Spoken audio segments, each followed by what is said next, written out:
أعوذ بالله من الشيطان الرجيم بسم الله الرحمن الرحيم رب اشرح لي صدري ويسر لي أمري واحلل عقدة من لساني يفقهوا قولي ربي زدني علما ربي زدني علما ربي زدني علما ஃபதுகுரூனி அதுகுருக்கும். நீங்கள் என்னை நினைவு கூறுங்கள், நான் உங்களை நினைவு கூறுவேன் அப்படிங்கிற அல்லாஹுடைய வாக்குறுதியை நினைவு கூர்ந்தவளாக இன்றைய அமர்வை ஆரம்பம் செய்கின்றேன். அல்ஹம்துலில்லாஹ். நபி ஸல்லல்லாஹு அலைஹி வஸல்லம் அவங்க சொல்றாங்க, யார் ஒருவர் கல்வியை தேடி பயணிக்கின்றாரோ, அது எந்த விதமான கல்வியாக இருந்தாலும் சரி, மார்க்க கல்வியாக இருந்தாலும் சரி, உலக கல்வியா, அதாவது பயன் தரக்கூடிய எந்த விதமான கல்வியை தேடி ஒரு மனிதர் பயணித்தாலும், அல்லாஹுவை பத்தி அறிஞ்சுக்கிற கல்வி, அல்லாஹுடைய வழிமுறைகளை தெரிஞ்சுக்கிற கல்வி, இப்படி எப்படிப்பட்ட கல்வியை தேடி ஒரு மனிதர் பயணித்தாலும் அல்லாஹ் அவருக்காக சுவனத்துடைய பாதையை எளிதாக்குகிறான். அவர் சொர்க்கத்துக்கு போகக்கூடிய பாதையை அல்லாஹ் லேசாக்குறான் அப்படின்னு சொல்லி நபி ஸல்லல்லாஹு அலைஹி வஸல்லம் அவங்க சொல்றாங்க. அப்போ யார் கல்வியை கத்துக்கக்கூடிய பாதையில பயணிக்கிறாரோ அந்த மனிதர் இப்போ எந்த பாதையில பயணிச்சிட்டு இருக்காரு? ஸ்வர்க்கத்துக்கு போகக்கூடிய பாதையில பயணிச்சிட்டு இருக்காரு. அப்போ இங்க அல்லாஹுவை பத்தி தெரிஞ்சுக்கிறதுக்காக, அல்லாஹுடைய இல்ம கற்றுக்கொள்வதற்காக ஒன்று கூடி இருக்கிற நம்ம ஒவ்வொருவருமே அல்லாஹுடைய சுவனத்துடைய பாதையில பயணிக்கக்கூடிய அடியார்களாக இருக்கிறோம் அப்படிங்கிற இனிய செய்தியோடு இன்றைய அமர்வை எதிர்கொள்வோம் இன்ஷா அல்லாஹ். இன்னைக்கான தலைப்பு என்ன அப்படின்னு பாத்தீங்கன்னா, இறை வழியில் இளைப்பாறும் உள்ளம். இதுதான் இன்னையுடைய தலைப்பு. போன வாரமும் இதே தலைப்புல தான் உங்களுக்கு வகுப்பு இருந்துச்சு. ஒவ்வொரு தலைப்புக்குமே நம்ம 2 தலைப்பு ஈமானிய அமர்வுக்காக தேர்வு பண்ணியிருந்தோம். ஒன்னு இறை வழியில் இளைப்பாறும் உள்ளம், இன்னொன்னு த ஸ்ட்ராங் பிலீவர் அல் மஹ்மினுல் கவியு அப்படிங்கிற தலைப்பு. ஒவ்வொரு தலைப்புக்குமே 6 வகுப்பு நம்ம ஃப்ரேம் பண்ணியிருந்தோம். ஒரு ஹெட்டிங் கீழே 6 வகுப்பு. அந்த வகையில இறைவழியில் இளைப்பாறும் உள்ளம் அப்படிங்கிற தலைப்புல நம்ம 4 வகுப்பு முடிச்சிட்டோம் இன்ஷா அல்லாஹ். இன்னைக்கு 5வது வகுப்பு இருக்கும். இந்த வகுப்புல நம்ம என்ன தலைப்புல பார்க்க போறோம், என்ன செய்திகளை பத்தி பார்க்க போறோம் அப்படின்னு தெரிஞ்சுக்கிறதுக்கு முன்னாடி, இது வரைக்கும் என்னென்ன செய்திகள் பார்த்தோம் அப்படிங்கறதுடைய ஒரு சின்ன ரீகேப் பார்க்கலாமா? என்ன பார்த்தோம் அப்படிங்கறத ஒரு சின்னதா ரிவைஸ் பண்ணிக்கலாம். உங்களுக்கு நினைவு இருக்கும்னு நினைக்கிறேன். பாருங்க, இந்த ஒட்டுமொத்த உலகமும் இனி வரக்கூடிய காலங்கள்ல இந்த ஒட்டுமொத்த உலகமும் எதிர்கொள்ளக்கூடிய ஒரு பெரிய ஆபத்து, ஒரு பெரிய டேஞ்சர், அவங்களுக்கு இருக்கக்கூடிய ஒரு பெரிய த்ரெட் எது அப்படின்னு பாத்தீங்கன்னா மனநலம் தான். அதாவது மன ஆரோக்கியம் தான் இனி வரக்கூடிய மக்கள் எதிர்கொள்ளக்கூடிய பெரிய ஆபத்தா இருக்கும் அப்படின்னு சொல்லப்படுது. சில ஆய்வாளர்கள் சொல்றாங்க, ஒவ்வொரு 2 நபர்கள்ல ஒரு நபர் மன ஆரோக்கியம் இல்லாம இருக்காங்க. நான் சொல்றது மன நோயெல்லாம் கிடையாது, பெரிய பெரிய நோய்களை பத்தி நான் பேசல. மன ஆரோக்கியம் இல்லாம டிப்ரெஷனு, ஸ்ட்ரெஸ், ஆன்சைட்டி, லோன்லினஸ், இந்த மாதிரியான சின்ன சின்ன மன ஆரோக்கியங்கள் இல்லாம ஒவ்வொரு 2 மனிதர்கள்ல ஒரு மனிதர் இந்த இந்த விஷயங்களை எதிர்கொண்டுட்டு இருக்காரு அப்படின்னு சொல்லி சில ஆய்வுகள் சொல்லுது. இன்னும் சில ஆய்வுகள் என்ன சொல்லுதுன்னா, இன்னும் போக போக, இன்னும் காலங்கள் கூட கூட ஒட்டுமொத்த உலக மக்கள் தொகையிலையும் பாதி பேர் எதை எதிர்கொள்வாங்க அப்படின்னா இந்த மன ஆரோக்கிய இன்மையை எதிர்கொள்வாங்களாம். கவலையை உணர்றது, மன அழுத்தத்தை உணர்றது, எப்பயுமே பதட்டத்துல இருக்கிறது, தன்னை சுத்தி எத்தனை நபர்கள் இருந்தாலும் அவங்க மட்டும் ஏதோ ஒரு தனிமையா இருக்கிற மாதிரி உணர்றது, இந்த மாதிரி மன ஆரோக்கிய இன்மையை உணரக்கூடிய நிலை அதிகரிச்சுக்கிட்டே போகும் அப்படின்னு சொல்லப்படுது. அப்போ அப்படி ஒரு காலம் உருவாகும் போது, அப்படி ஒரு சூழல் உருவாகும் போது ஒவ்வொரு மனிதனுடைய தேடலும் எதை நோக்கி இருக்கும் அப்படின்னா, என்னுடைய உள்ளத்தை எப்படி நான் அமைதியா வச்சுக்கிறது, நான் எப்படி ஒரு காமா இருக்கிறது, நான் எப்படி ஒரு நிதானமா இருக்கிறது, நான் எப்படி ஒரு அமைதியான நிலையை அடைகிறது அப்படிங்கிறத நோக்கிதான் ஒவ்வொரு மனிதனும் பயணிக்க ஆரம்பிப்பானாம். பொருளாதாரத்தை நோக்கி பயணிச்ச காலம் போய், புகழை நோக்கி பயணிச்ச காலம் போய், ஆரோக்கியமா இருக்கணும், ஃபிட்டா இருக்கணும், அழகா இருக்கணும், எல்லாராலையும் நம்ம கவரப்படணும் அப்படிங்கிறத நோக்கி பயணித்த காலங்கள் மாறி எதை நோக்கி மக்கள் பயணிக்க ஆரம்பிப்பாங்க அப்படின்னா, என்னுடைய உள்ளத்தை எப்படி நான் அமைதியா வச்சுக்கிறது, நான் ரொம்ப ரெஸ்ட்லெஸ்ஸா ஃபீல் பண்றேனே, ஒரு நிதானமே என்கிட்ட இல்லையே, எப்பயுமே என் மனசு பாரமா இருக்கே, இதை எப்படி சரி பண்றது, இதுக்கு என்ன வழிமுறைகள் இருக்கு அப்படிங்கிறத நோக்கி மக்கள் பயணிக்க ஆரம்பிப்பாங்க. இது ஒரு சூழல் உருவாகும் அப்படின்னு சில ஆய்வுகள் சொல்லுது. இப்ப அப்படிப்பட்ட ஒரு சூழல்ல தானே நம்ம எல்லாருமே இருக்கோம். எல்லாருடைய மனமும் இதை நோக்கி தானே பயணிக்குது. அதனாலதான் சைக்காலஜி துறையில அதிகமான வளர்ச்சி வர்றதுக்கான காரணம் என்ன? எல்லாரும் இதை நோக்கி தான் பயணிக்கிறாங்க. எதுல அமைதி இருக்கு, எப்படி என் மனசை சரி பண்றது, எதுல என் மனசு நிம்மதி அடையும் அப்படிங்கறத நோக்கி என்ன செய்ய ஆரம்பிக்கிறாங்க, ஒவ்வொருத்தரும் பயணிக்க ஆரம்பிக்கிறாங்க. அப்போ இந்த பயணத்துக்கான தீர்வை இஸ்லாம் நமக்கு கற்றுக் கொடுக்குது. நீ அமைதியை தேடி போறியா, உன்னுடைய மனசுக்கு ஒரு நிம்மதி வேணுமா, ஒரு ஆத்ம திருப்தி வேணுமா, அதுக்கு என்ன வழிமுறை? அதுக்கு இஸ்லாம் நமக்கு ஒரு சில வழிமுறைகளை கத்துக் கொடுக்குது. இந்த வழிமுறைகளை நம்ம பின்பற்றணும்னா, இது ஒண்ணும் நீங்க படிச்சு கடையில பணம் கொடுத்து வாங்குற பொருள் மாதிரி இல்லை. இதை பத்தி தெரிஞ்ச உடனே இந்த விஷயங்கள் எல்லாம் நமக்குள்ள வந்துரும் அப்படின்னா கிடையாது. இது எல்லாமே பிராக்டிஸ் தான். அங்கே சொல்லப்படக்கூடிய ஒவ்வொரு வழிமுறையும் நமக்கான பிராக்டிஸ். அதை நம்ம வாழ்க்கையில இம்ப்ளிமெண்ட் பண்ணாம நம்ம எந்த அமைதியையும் பெற முடியாது. நான் ஒரு 6 கிளாஸ் அட்டன் பண்ணேன்பா, உள்ளத்தை எப்படி அமைதியா வச்சுக்கிறது, நம்ம எப்படி ரிலாக்ஸா இருக்கிறது, நம்ம எப்படி பீஸ்ஃபுல்லா இருக்கிறதுன்றத பத்தி ஒரு 6 கிளாஸ் அட்டன் பண்ணேன். 6 கிளாஸ் அட்டன் பண்ணி முடிச்ச உடனே அமைதி என் மனசுக்குள்ள வந்துருமா அப்படின்னு கேட்டா வராது. அதை எப்படிதான் வர முடியும், எப்படிதான் ஏற்படுத்திக்க முடியும்? நம்மளுடைய தொடர் முயற்சியாலையும் அல்லாஹுடைய உதவியாலையும் தான் அந்த விஷயங்களை நமக்குள்ள கொண்டு வர முடியும். சரி, அப்ப இதுக்கான வழிமுறைகள் என்ன அப்படிங்கிறதுல இஸ்லாம் நமக்கு கத்துக் கொடுக்கறதுல ஒரு 3 விஷயங்களை நம்ம பார்த்தோம் இது வரைக்கும் நடந்த வகுப்புகள்ல. அதுல முதலாவது என்ன பார்த்தோம்? செல்ஃப் அவேர்னஸ், சுய விழிப்புணர்வு அடைங்க. நீங்க யாருன்னு தெரிஞ்சுக்கோங்க, உங்களுடைய உணர்வுகளை தெரிஞ்சுக்கோங்க, எதுக்காக படைக்கப்பட்டோம் அப்படிங்கிறத தெரிஞ்சுக்கோங்க, நம்ம வாழ்க்கையுடைய நோக்கம் என்னங்கிறத தெரிஞ்சுக்கோங்க. ஒவ்வொரு நாளும் என்னுடைய நாள் எப்படி போச்சு? நம்மளும் எல்லாரும் போலயும் எந்திரிச்சோம், தொழுதோம், சாப்பிட்டோம், தூங்குனோம், வேலைக்கு போனோம், திரும்ப வீட்டு வேலையை பார்த்தோம், திரும்பவும் தூங்குனோம். இப்படி நம்மளுடைய நாளை பிற மனிதர்கள் மாதிரியே கழிச்சுட்டே போகாம ஒவ்வொரு நாளுடைய இறுதியிலும் நான் என்ன செஞ்சேன், இன்னைக்கு நான் பயனுள்ள வகையில என்னுடைய வாழ்க்கையை அமைச்சுக்கிட்டேனா, அதுக்கான எல்லா என்னென்ன விஷயங்கள் அதுக்காக நான் செஞ்சேன், எதெல்லாம் பயனில்லாத விஷயமா இதுல இருக்கு அப்படிங்கிறத பத்தியும் என்ன செய்யணும், தெரிஞ்சுக்கணும். அப்ப சுய விழிப்புணர்வு அடைகிறது முதலாவது படியா பார்த்தோம். சுய விழிப்புணர்வு வந்துட்டாலே நம்மளுடைய வாழ்க்கையில பாதி துன்பம் நம்மளை விட்டு நீங்கிரும் அப்படிங்கிறதையும் பார்த்தோம். ரெண்டாவது ஸ்டெப்பா என்ன பார்த்தோம்?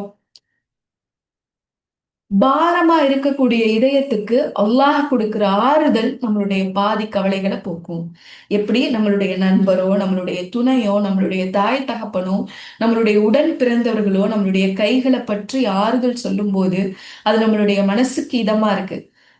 அதே போல நம்மளுடைய ரப்பு நம்மளை படைச்ச, நம்மளை நம்மளை பார்த்து பார்த்து வடிவமைச்ச, இவங்களுக்கு இதுதான் பேரு, இவங்க இந்த தாய் தகப்பனுக்கு தான் பிறக்கணும், இவங்க இந்த நிறத்துல தான் இருக்கணும், இதெல்லாம் தான் இவங்களுடைய குணங்கள், இதெல்லாம் தான் இவங்களுடைய விருப்பங்கள், இதெல்லாம் இவருடைய வெறுப்பு அப்படின்னு சொல்லி ஒவ்வொரு படைப்பையும் அல்லாஹ் அணு அணுவா பார்த்து பார்த்து கவனத்தோட அதிக அக்கறையோட படைச்சானே நம்மளுடைய இறைவன். இப்ப நம்மளுடைய இறைவன் கிட்ட இருந்து வரக்கூடிய ஆறுதல் நமக்கு எவ்வளவு விதமானதா இருக்கும் அப்படிங்கிறத ரெண்டாவது படியா பார்த்தோம். அப்போ மன அமைதி அடைகிறதுக்கு முதல் நிலை சுய விழிப்புணர்வு வேணும். ரெண்டாவது நிலை, சுய விழிப்புணர்வு என்ன நானே நான் மாத்திக்கலாம்னு முயற்சிக்கும் போது எனக்கு ஒரு ஆறுதல் தேவைப்படுது, ஒரு சப்போர்ட் தேவைப்படுது, வெளியில இருந்து எனக்கு ஒரு உந்துதல் தேவைப்படுது. அப்ப அதை என்னுடைய இறைவன் கொடுக்குறான். எப்படியெல்லாம் என்னுடைய இறைவன் எனக்கு ஆறுதல் கொடுக்குறான் அப்படிங்கிறத பத்தி பார்த்தோம். மூணாவதா என்ன பார்த்தோம் போன வகுப்புல? யாராவது சொல்லுங்க. மூணாவதா என்ன பார்த்தோம்? போன வாரம் முடிஞ்ச வகுப்புல அதை பத்தி தான் நம்ம பார்த்தோம். அமைதியை நோக்கி பயணிக்கக்கூடிய மூன்றாவது நிலை என்ன?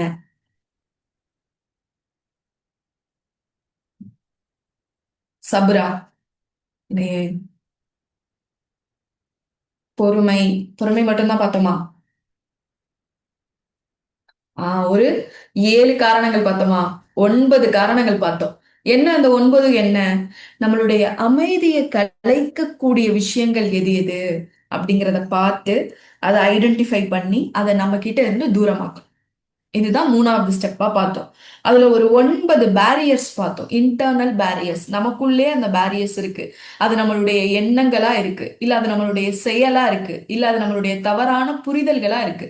அப்ப அந்த பேரியர்ஸ் எல்லாம், அந்த தடுப்பெல்லாம் நம்ம அகற்றும் போது நம்மளுடைய மனம் ஆறுதல் அடையும், ஒரு ரிலாக்ஸா இருக்கும் அப்படிங்கிறத பத்தி பார்த்தோம். அதுல எத்தனை பேரியர்ஸ் பார்த்தோம் அப்படின்னா 9 இன்டர்னல் பேரியர்ஸ் பார்த்தோம். அந்த 9ல எந்த ஒரு விஷயம் உங்ககிட்ட இருந்ததா யாராவது உணர்ந்தீங்களா? 9 விஷயம் பார்த்தோம். இதுல ஒண்ணு நான் செஞ்சுட்டு இருந்தேன். ஒருவேளை இதனாலதான் கூட என்னுடைய அமைதி தடைப்படுமோ அப்படிங்கிறத நான் ஃபீல் பண்ணேன். அட்லீஸ்ட் புரிஞ்சுக்கவாது செஞ்சேன் அப்படிங்கிறது ஏதாவது இருக்கா? அந்த 9ம் என்ன அப்படிங்கிறத ஸ்கிரீன்ல ஷேர் பண்ணியிருக்கேன் பாருங்க. 9 விஷயங்கள். நெகட்டிவா யோசிக்கிறது, பொறுமைய பத்தி தவறா புரிஞ்சு வச்சுக்கிறது, நம்மள பத்தியே நாம ரொம்ப தாழ்வா நினைக்கிறது, நமக்கு ஏற்பட்டக்கூடிய சோதனைகளை அக்செப்ட் பண்ண மறுக்கிறது, நமக்கு ஏற்பட்ட இழப்ப ரொம்ப பெரிதாக்கி பார்க்கிறது, அடிப்படையா இயற்கையா இருக்கக்கூடிய உணர்வுகளை தவறான புரிதலின் காரணமா கட்டுப்படுத்த நினைக்கிறது, ஒரு காயத்தை அதை பத்தி யோசிச்சு யோசிச்சு அதை நோண்டி நோண்டி பெருசாக்குறது, என்னாலதான் இந்த பிரச்சனையில இருந்து வெளிவர முடியும் முழுக்க முழுக்க நம்மள நாமளே நம்பிட்டு இருக்கிறது, அல்லாஹ்வை நம்பாம யார்கிட்டயும் உதவி கேட்காம இதை நான் சரி பண்ணிடலாம்னு நினைச்சு வாழ்றது. இது எல்லாம் தான் இந்த 9 பேரியர்ஸ்ல பார்த்தோம் நம்ம. இந்த 9ல நீங்க எந்த ஒரு விஷயத்த ஓ இது என்கிட்ட இருந்துச்சு அப்படின்னு உணர்ந்தீங்க? சாட்ல போடலாமா? இல்ல எனக்கு சாட்ல போட தெரியல, நான் பேசுறேன் இல்ல நான் சொல்றேன் ஷேர் பண்ணிக்கிறேன்னு நினைக்கிறவங்க ஹேண்ட் ரைஸ் பண்ணீங்கன்னா நான் உங்களை அன்மியூட் பண்றேன். பார்த்த 9 விஷயங்கள்ல இந்த ஒரு விஷயத்த நான் என்ன அறியாமையே எனக்குள்ள இதை நான் தடையா வச்சிட்டு இருந்தேன் அப்படிங்கிறத உணர்ந்து இல்ல நான் தெரிஞ்சுக்கிட்டேன் அப்படின்னு நினைக்கிறோம். Negative thinking. ஓகே, யாரையாவது அன்மியூட் பண்ணவா? யாராவது ஷேர் பண்றீங்களா எந்த ஒரு விஷயம்? Okay, Amina. அஸ்ஸலாமு Negative அலைக்கும். negative things. Negative thinking. ஆமா. ஓகே, எப்படிப்பட்ட நெகட்டிவ் திங்கிங் இருந்துச்சு உங்ககிட்ட? எது நம்ம எது நடக்கணுமோ எது நடந்துருமோ அப்படின்ற ஒரு பயத்தினால அந்த ம். ஓகே. அதாவது நம்ம அல்லாஹ்வை நம்ம அறியிறோம். ம், ம், இருந்தாலும் நமக்கு ஏதோ ஒரு பயம். இப்படி ம், ஆயிடுமோ அப்படி ஆயிடுமோ இது நடந்துருமோ அது நடந்துருமோ அப்படின்ற ஒரு சின்ன சின்ன பயம் உள்ளுக்குள்ளே இருந்துட்டு இருந்திருக்கும். ம். ஓகே, இப்ப அது நம்மளோட நிம்மதிய தடுக்கக்கூடிய விஷயமா இருக்கு அப்படிங்கறத நம்ம உணர்றது. ஓகே, அல்ஹம்துலில்லாஹ். வேற யாராவது? வேற யாராவது சொல்றீங்களா?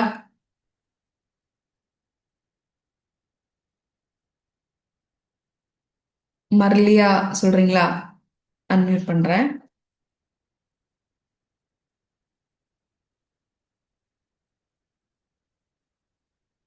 மர்லியா சொல்லுங்க.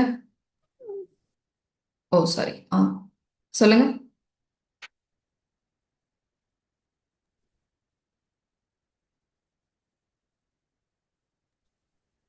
ஹலோ, அஸ்ஸலாமு அலைக்கும்.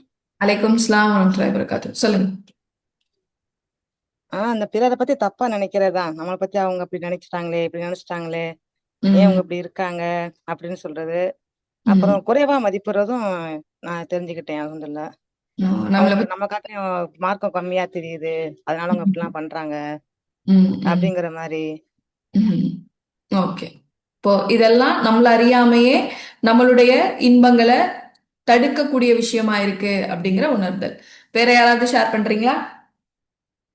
நம்மளுடைய உணர்வுகளை நம்மளே சப்ரஸ் பண்றது நம்மளுடைய இன்பத்துக்கு தடையா இருக்கும் அப்படின்னு ஒரு சிஸ்டர் சொல்லியிருக்காங்க. வேற யாராவது ஹேண்ட் ரைஸ் பண்றீங்களா, சொல்றீங்களா? சரி, ஓகே.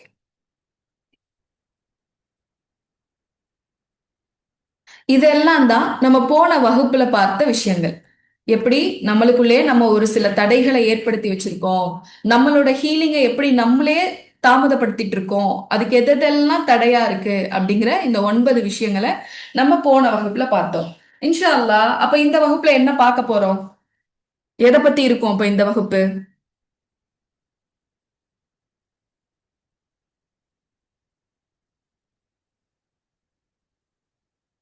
ம். அதை எப்படி ஓவர் கம் பண்ணி வர்றது, அதுக்கு என்னென்ன விஷயங்களை நம்ம ஃபாலோ பண்ணணும், ட்ரீட்மெண்ட். ஓகே, என்னெல்லாம் பண்ணணும், என்ன பண்ணா நம்ம அதுல இருந்து வெளியில வரலாம், நம்மளுடைய ஆம், நம்ம யார்கிட்டயும் பேச போனா பயம். Okay, okay. சரி. அப்போ இன்னைக்கு நம்ம என்ன பார்க்க போறோம் அப்படின்னா, எப்படி நம்மளுடைய இதயங்களை சரிப்படுத்துறது? How to mend hearts. அதுக்கான வழிமுறைகள் என்ன? என்ன ஸ்டெப்? மென் பண்றதுன்னா என்ன? ஒரு விஷயத்த திரும்ப என்ன செய்யறது? சரி பண்ணி கொண்டு வருது. அதை உருவாக்கி கொண்டு வருது. நம்மளுடைய உள்ளம் ரொம்ப அமைதியின்மையாவும், ரொம்ப தனிமையாவும், ரொம்ப கவலையாவும், ரொம்ப பாரமாவும் இருக்கு அப்படின்னா, அந்த இதயத்தை நம்ம எப்படி சரி பண்ணி கொண்டு வருது? அதுக்கு இஸ்லாம் என்னென்ன வழிமுறைகளை நமக்கு கற்றுக் கொடுக்குது? அதுக்கு அல்லாஹ் எதெல்லாம் தீர்வா சொல்றான் அப்படிங்கறத தான் இன்ஷா அல்லாஹ் இன்னைக்கு வகுப்புல பார்க்க போறோம். இதுக்கான தீர்வுகள் அப்படின்னு பாத்தீங்கன்னா நிறைய. ஒரு பேரியர்ஸ்ல நம்ம 7 பேரியர்ஸ் 9 பேரியர்ஸ் தான் பார்த்தோம்.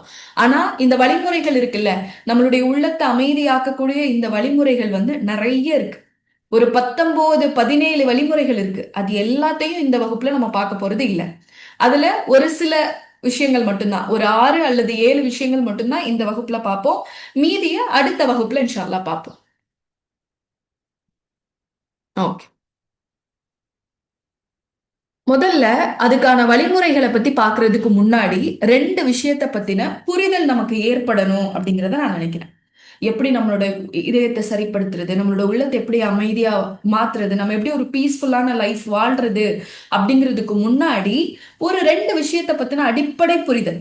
இந்த புரிதல் இருந்தாதான் நம்ம இந்த ஸ்டெப்ஸ் எல்லாம் ஃபாலோ பண்ணவே முடியும். இந்த புரிதல் இல்லாட்டி எப்படி தோணும் அப்படின்னா, இதெல்லாம் எதுக்கு செய்யணும், இதெல்லாம் செஞ்சா மட்டும் சரியாயிருமா அப்படிங்கிற எண்ணம் நம்ம மனசுல ஷைத்தான் ஏற்படுத்துவான். அப்ப முதல்ல ஒரு அடிப்படை புரிதல், ஒரு 2 விஷயத்தை பத்தி. சரி. அதுல முதலாவது விஷயத்தை பத்தி என்ன விஷயத்த பத்தி நம்ம புரிதல் உணர்ந்துக்க போறோம் அப்படின்னு பாக்குறதுக்கு முன்னாடி ஸ்கிரீன்ல ஒரு பிக்சர் தெரியுதா? அதுல உங்களுக்கு என்ன தெரியுது? என்ன பாக்குறீங்க இந்த பிக்சர்ல? சேட்ல போடுங்க. பிக்சர்ல உங்களுக்கு என்ன தெரியுது, என்ன பாக்குறீங்க?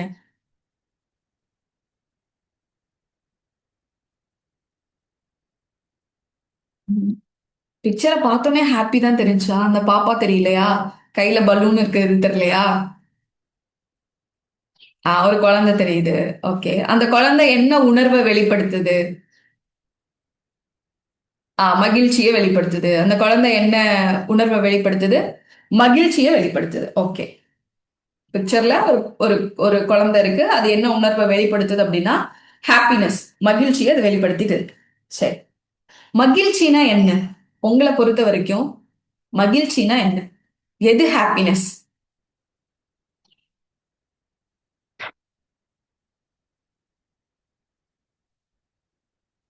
எது ஹாப்பினஸ்?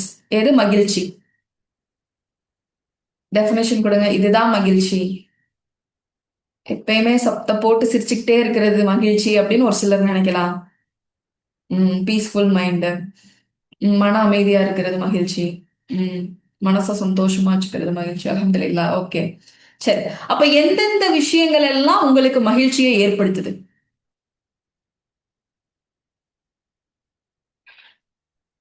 எந்தெந்த விஷயங்கள் எல்லாம் உங்களுக்கு மகிழ்ச்சியை ஏற்படுத்துது?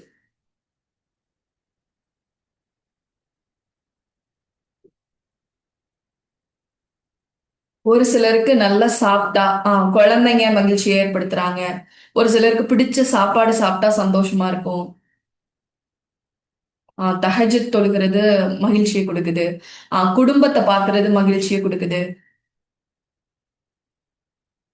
கஷ்டமான நேரங்கள்ல அல்லாஹ்வுடைய வசனங்களை பார்க்கும்போது மகிழ்ச்சி கொடுக்குது.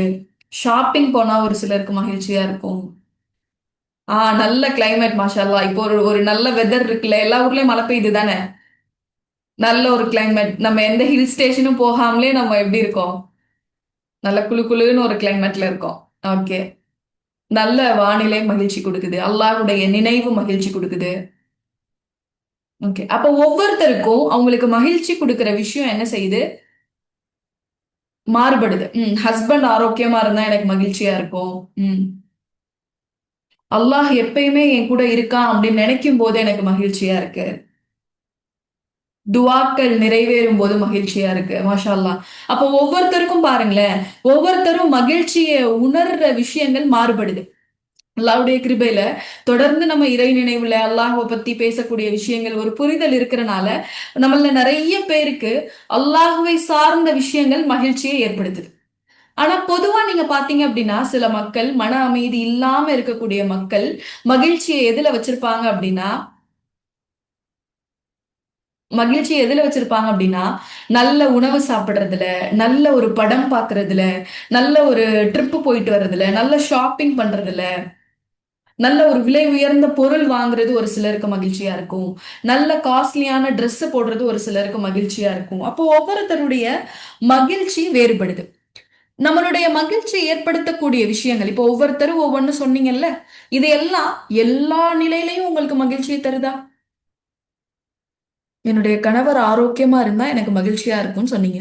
அப்ப எல்லா நிலையிலயும் அந்த விஷயம் உங்களுக்கு மகிழ்ச்சியை கொடுக்குதா? நீங்க கவலையா இருந்தாலும், நீங்க ஆரோக்கியமற்ற நிலையில இருந்தாலும், நீங்க குழப்பத்துல இருந்தாலும் மகிழ்ச்சியை கொடுக்குதா? ஒரு சிலர் சொன்னீங்க, பிள்ளைங்கள பார்த்தா எனக்கு மகிழ்ச்சி. எல்லா நிலையிலயும் உங்க பிள்ளைங்க உங்களுக்கு மகிழ்ச்சியை குடுத்துடுறாங்களா? எப்பயுமே ஹாப்பினஸ் சொல்ல முடியுமா? நல்ல ஃபுட் மகிழ்ச்சின்னு சொன்னாங்க ஒருத்தவங்க.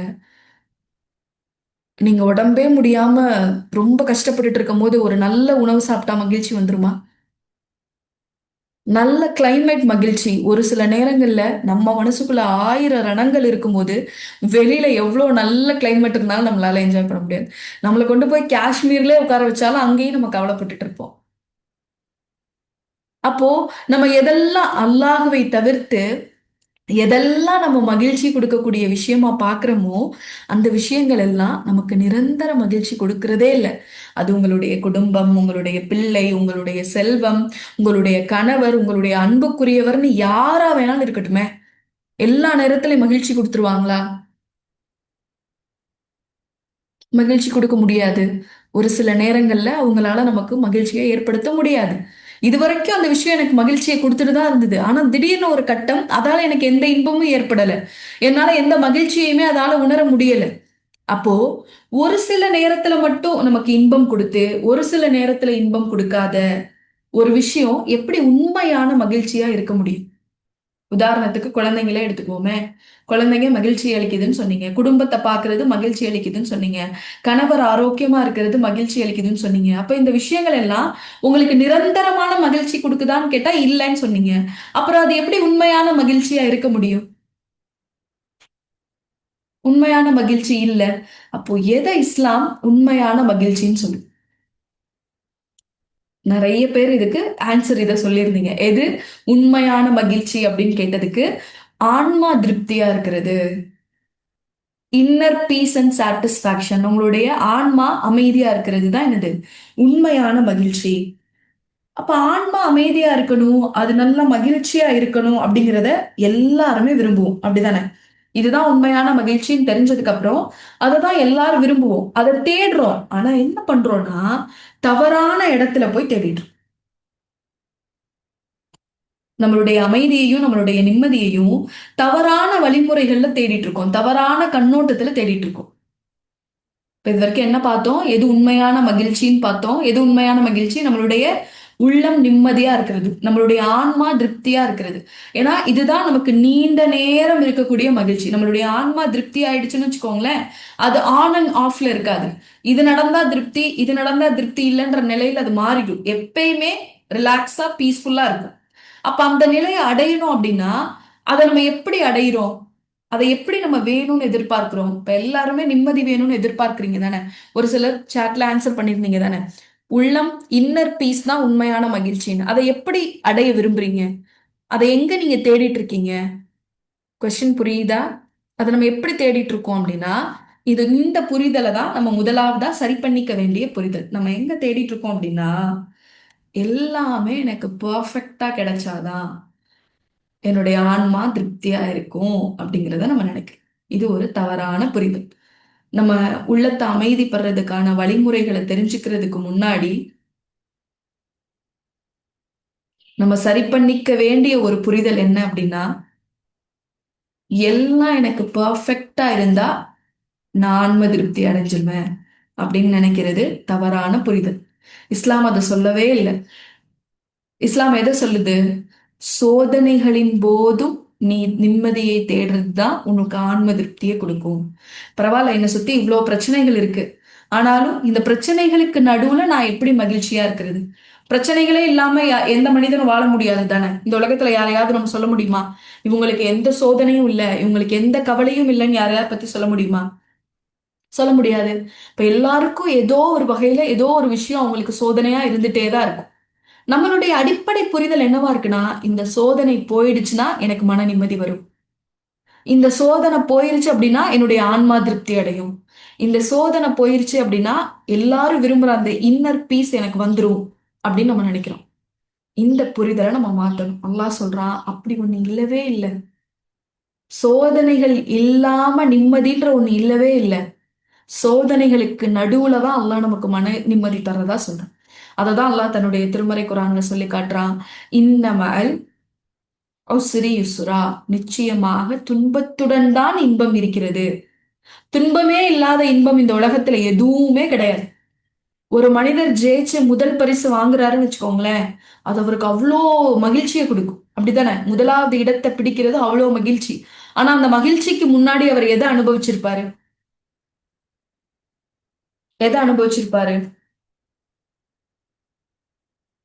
நிறைய வலிகள், நிறைய தோல்விகள், நிறைய கண்ணீர்கள், நிறைய முயற்சிகள், நிறைய காயங்கள், இதெல்லாம் தாண்டிதான் அவர் அந்த மகிழ்ச்சிக்கே வந்திருப்பார். இந்த கஷ்டங்கள் எல்லாம், இந்த துன்பங்கள் எல்லாத்தையும் தாண்டிதான் அவர் மகிழ்ச்சிக்கே வருவார். அப்போ என் மனசு நிம்மதியா இருக்கணும், நான் திருப்தியா இருக்கணும், அல்லா மேல பொருத்தத்தோட இருக்கணும்னு நம்ம நினைக்கிறோம். அப்படிதானே?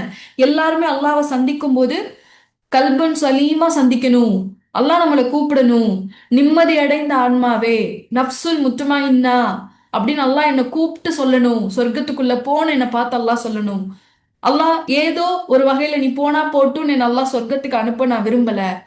அல்லாஹ் என்னை நோக்கி அழைக்கணும், நிம்மதியான ஆன்மாவே, திருப்தி அடைந்த ஆன்மாவே, நீ சுவனத்துக்குள்ள போன அல்லாஹ் என்னை பார்த்து சொல்லணும். அல்லாஹ் என்னுடைய ஆன்மாவை அப்படி அடையாளம் காணணும் அப்படிங்கிறது ஒவ்வொரு இறை நம்பிக்கையாளருடைய விருப்பமா இருக்கு. இதை நோக்கிதான் எல்லா நபிமார்கள், எல்லா சஹாபாக்கள், எல்லா நல்லடியார்களும் முயற்சி பண்ணாங்க. ஏன் அவங்க தன்னுடைய பொருளாதாரத்தை பாதி அல்லாஹுடைய பாதையில ஒரு சிலர் செலவு செஞ்சாங்க, ஒரு சிலர் தன்னுடைய பொருளாதாரம் முழுவதையும் செலவு செஞ்சாங்க. ஒரு சில பெண்மணிகளை பார்த்தோம்னா போர்க்களத்துல தன்னுடைய மகனையும் தன்னுடைய கணவரையும் போருக்கு அனுப்பிச்சிட்டு போர் முடிஞ்சு யாரெல்லாம் ஷஹீத் ஆயிருக்காங்கன்ற பட்டியல் பார்க்கும்போது ஓடோடி போர்க்களத்துக்கு வராங்க. வரும்போது ரசூல்லா சொல்றாங்க அந்த பெண்மணியை பார்த்து, நீங்க கவலைப்படாதீங்க, அவங்க உங்களுடைய மகன் ஷஹீத் ஆயிட்டாங்க அப்படின்னு. அப்ப அந்த பெண்மணி சொல்றாங்க, யார் ரசூலுல்லா, என்னுடைய மகன் ஷஹீத் ஆகல அப்படின்னாதான் எனக்கு அது கவலையா இருந்திருக்கும். என்னுடைய பிள்ளை அல்லாஹ்வுடைய பாதையில இறந்து போகல, என்னுடைய பிள்ளை அல்லாஹ்வுடைய பாதையில தன்னுடைய நேரத்தை செலவழிக்கல, தன்னுடைய பொருளை செலவழிக்கல, தன்னுடைய உயிரை செலவழிக்கலன்றனாதான் எனக்கு கஷ்டமா இருந்திருக்கும். இந்த ஒரு விஷயம் எனக்கு மகிழ்ச்சியா இருக்கு, எனக்கு நிம்மதியை கொடுக்குதுன்னு சொல்ல முடியுது. எப்படி சொல்ல முடிஞ்சிச்சு? ஏன்னா எல்லாருடைய எதிர்பார்ப்பும் என்ன? என் ரப்பு என்ன நிம்மதி அடைந்த ஆன்மான் கூப்பிடணும், அல்லாஹ் மேல திருப்தி கொண்ட, என் மேல திருப்தி கொண்ட ஆன்மாவா நீ சுவனத்துக்குள்ள போன அல்லாஹ் என்ன சொல்லணும். அப்ப இந்த நிலையை அடையிறதுக்கு முயற்சிக்கிறோம், நம்மளும் முயற்சிக்கிறோம். அந்த முயற்சியில நமக்கு என்ன புரிதல் வேணும் அப்படின்னா, இன்னமல் உஸ்ரி யுஸ்ரா, நிச்சயமாக துன்பத்துடன் இன்பம் இருக்கிறது. நம்ம நினைக்கிற மாதிரி இந்த கஷ்டங்கள் எல்லாம் போனாதான் எனக்கு திருப்தி இருக்கும், எனக்கு இன்பம் இருக்கும் அப்படிங்கிற ஒரு விஷயமே கிடையாது. அது ஒரு தவறான புரிதல். புரிஞ்சுதா? முதலாவது புரிதல் எதை பத்தி வேணுங்கிறது புரிஞ்சுதா?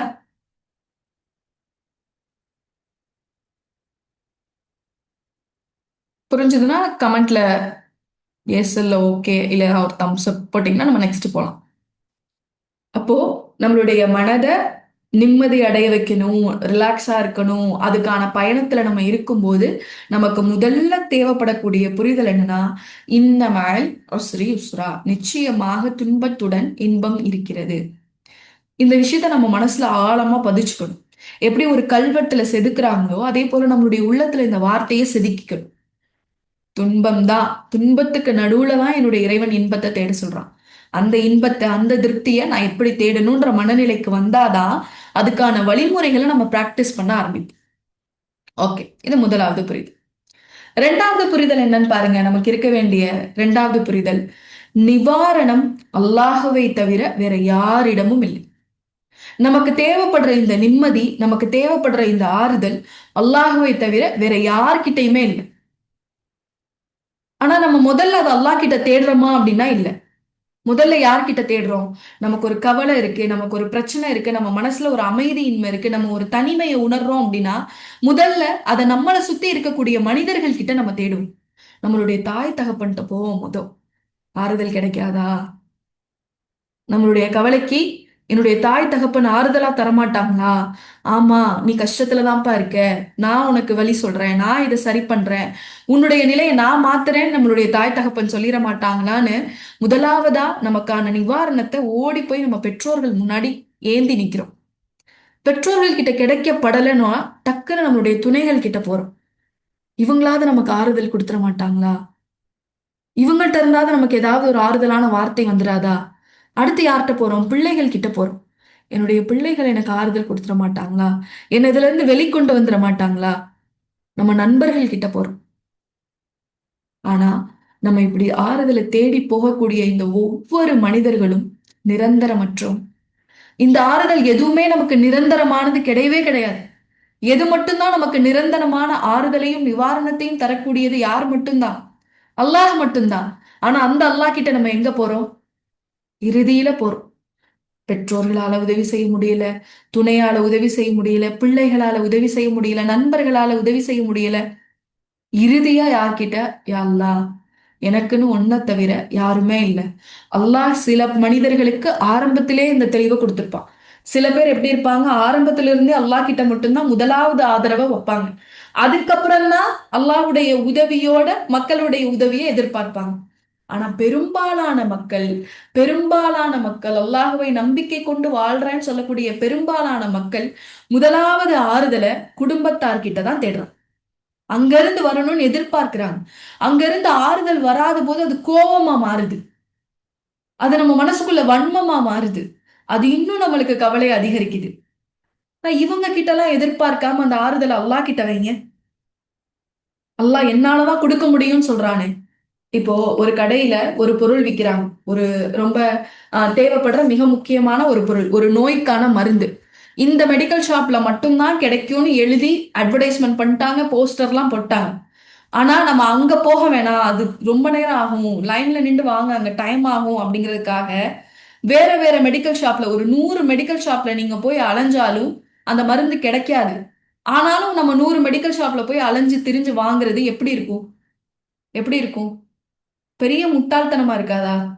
இது இங்க கிடைக்காத ஒரு பொருளை ஏன்பா இங்க வந்து தேடுறீங்க? இல்ல, கிடைக்கிற இடத்துல டிலே ஆகும், அங்க போய் வாங்க எனக்கு நேரம் ஆகும், அங்க போய் வாங்க நான் லைன்ல நிக்கணும், காத்திருக்கணும், உடனே கிடைக்காது, அதனால நான் வேற இடம் தேடுறேன். ஆனா முன்னாடிதான் தெளிவாவே சொல்லப்பட்டுருச்சேப்பா உங்களுக்கு, இங்க தவிர வேற எங்கேயுமே கிடைக்காது அப்படிங்கிறது. அப்ப இப்படி ஒரு மனிதன் ஒரு பொருள் ஒரு இடத்துலதான் கிடைக்கும் சொன்னப்பட்ட பிறகும் அதை வேறு வேறு இடங்கள்ல தேடி அலைகிறான் அப்படின்னா அவனை நம்ம பார்க்கும்போது எப்படி ஒரு முட்டாளா பார்ப்போம்? எப்படி ஒரு என்ன புரிதலே இல்லாத ஒரு மனிதனா இருக்கானே, படிப்பறிவு இல்லாதவனா இருப்பானோ அப்படின்னு சொல்லி பார்ப்போம் தானே. இப்படிதான் அல்லாஹ் நம்மளை பார்க்கிறான். அல்லாஹுவை தவிர்த்து பிற மனிதர்களிடம் நிவாரணம் தேடி, ஆறுதல் தேடி, புகலிடம் தேடி, உதவி தேடி போகக்கூடிய ஒவ்வொரு மனிதனையும் அல்லாஹ் இப்படிதான் பார்க்கிறான். இதை பத்தி அல்லாஹ் தன்னுடைய திருமறை குர்ஆன்ல சொல்லும் போது சொல்றான் பாருங்களேன். எவன் அல்லாஹுடன் வேறு நாயனை பிரார்த்திக்கின்றானோ அவனுக்கு அதற்காக எவ்வித ஆதாரமும் இல்லை. நீ அல்லாஹுவை தாண்டி வேற யார நீ அழைச்சாலும் அதுல உனக்கு எந்த பேஸும் இல்லை, அதுல உனக்கு எந்த பிடிமானம், ஆதாரம்னா என்ன, எந்த கிரிப்பும் கிடையாது அதுல உனக்கு. யார்கிட்டதான் உன்னுடைய பிடிமானம், உன்னுடைய கிரிப்பு, உன்னுடைய ஆறுதல் எல்லாம் யார்கிட்டதான் இருக்குன்னு சொல்றான்? அல்லாஹ் கிட்ட மட்டும்தான் இருக்கு அப்படின்னு சொல்லி சொல்றான். இங்க இலாஹ்னு ஒரு வார்த்தை பயன்படுத்தப்பட்டிருக்கு பாருங்களேன் இந்த வசனத்துல. இலாஹ் அப்படின்னு ஒரு வார்த்தை. அல்லாஹுவை தவிர வேறு இறைவன் இல்லை அப்படின்னு நம்ம அதுக்கு அர்த்தம் புரிஞ்சுக்கிறோம். இலாஹ்னா என்ன அர்த்தம்? இறைவன், வணங்குறதுக்கு தகுதியான ஒரு நபர் அப்படின்னு நினைக்கிறோம். ஆனா இந்த இலாஹ் அப்படிங்கிற ரூட் வேர்டு அலிஃபு லாமு ஹா, அரபை பொறுத்த வரைக்கும் ஒவ்வொரு வார்த்தையும் அதனுடைய வேர் சொற்கள்ல இருந்து பல அர்த்தங்கள் உணரப்படும். அதனாலதான் தஃப்சீர் கலையெல்லாம் இன்னும் டீப்பா விளக்கங்கள் ஒவ்வொருத்தரும் ஒவ்வொரு அறிஞர்களும் கொடுத்துட்டே போறாங்கன்னா எப்படி? அந்த வார்த்தையுடைய வேர் சொல்லிலிருந்து அவங்க அதுக்கான தஃப்சீரை கொடுப்பாங்க. இந்த வார்த்தையுடைய வேர் சொல்லுது, இதுக்கு இப்படி ஒரு அர்த்தம் இருக்கு, அல்லாஹ் இந்த கோணத்துல இதை சொல்லியிருக்கலாம் அப்படின்னு நிறைய அர்த்தங்களை கொண்டு வருவாங்க. அரபு படிக்கிறவங்களுக்கு தெரியும், இந்த மஸ்தருன்னு சொல்லுவாங்க, ரூட் வேர்டு அப்படின்னு சொல்லி.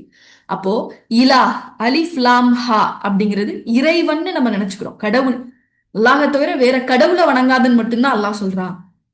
ஆனா அந்த இலாஹுக்கு என்ன அர்த்தமும் இருக்கு அப்படின்னா, பாதுகாப்பு வழங்குபவர், புகலிடம் வழங்குபவர். அகதிகளா வரக்கூடிய மனிதருக்கு யார் புகலிடம் கொடுக்கிறாரோ அந்த தன்மைக்கு பேரு இலாஹ்.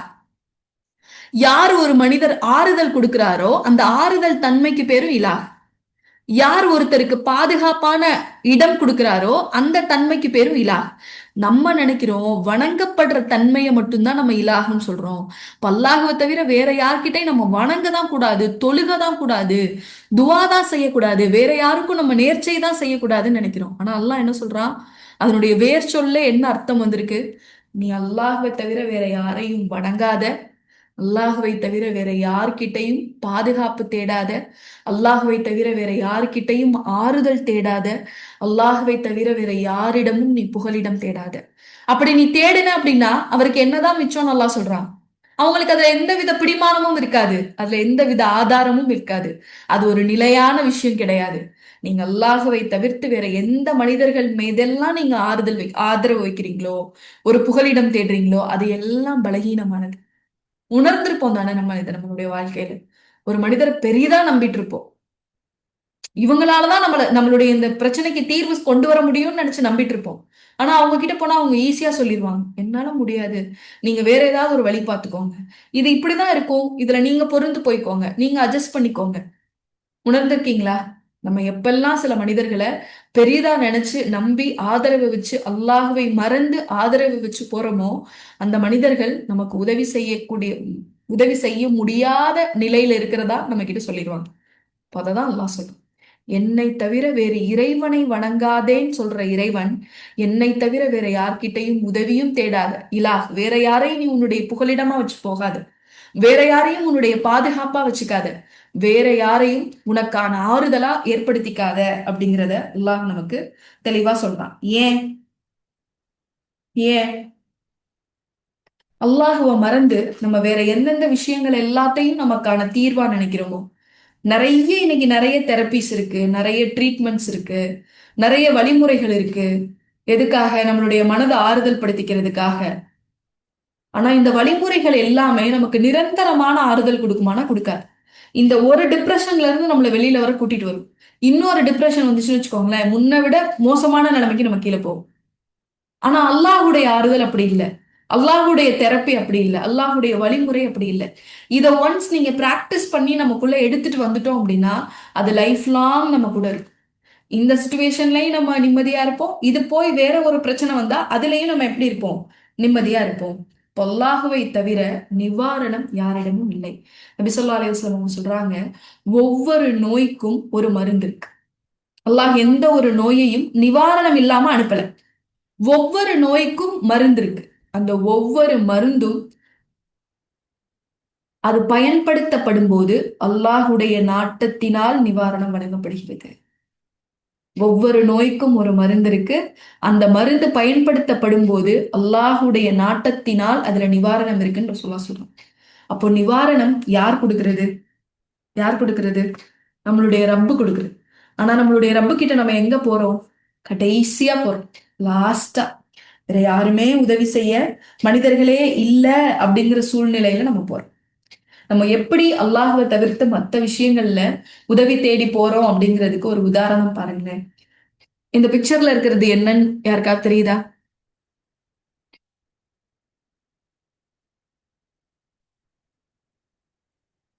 இந்த பிக்சர்ல இருக்கிறது என்ன?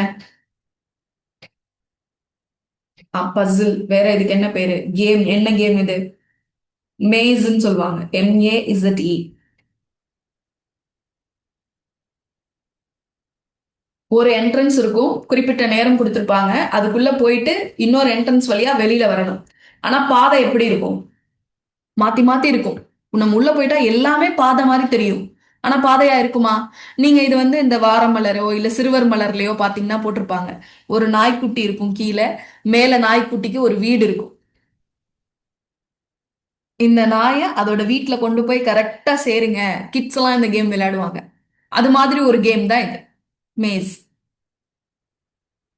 இது என்னது? ஒரு பக்கம் என்ட்ரன்ஸ் திறந்து விட்டுருவாங்க, நம்ம உள்ள போய் என்ன செய்யணும்? இன்னொரு பக்கம் வழியா நம்ம வெளியில வரணும்.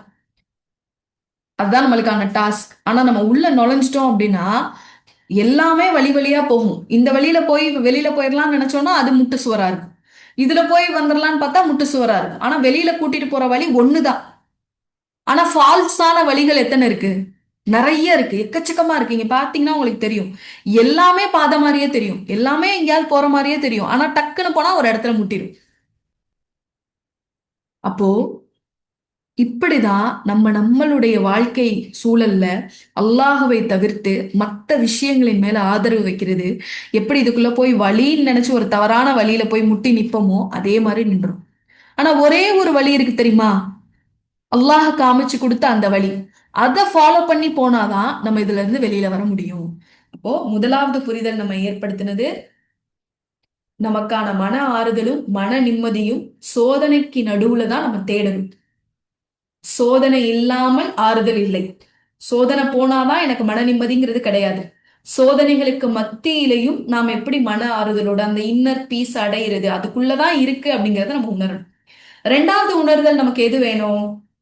அல்லாஹுவை தவிர வேறு யாரும் நமக்கான ஆறுதல் இல்லை.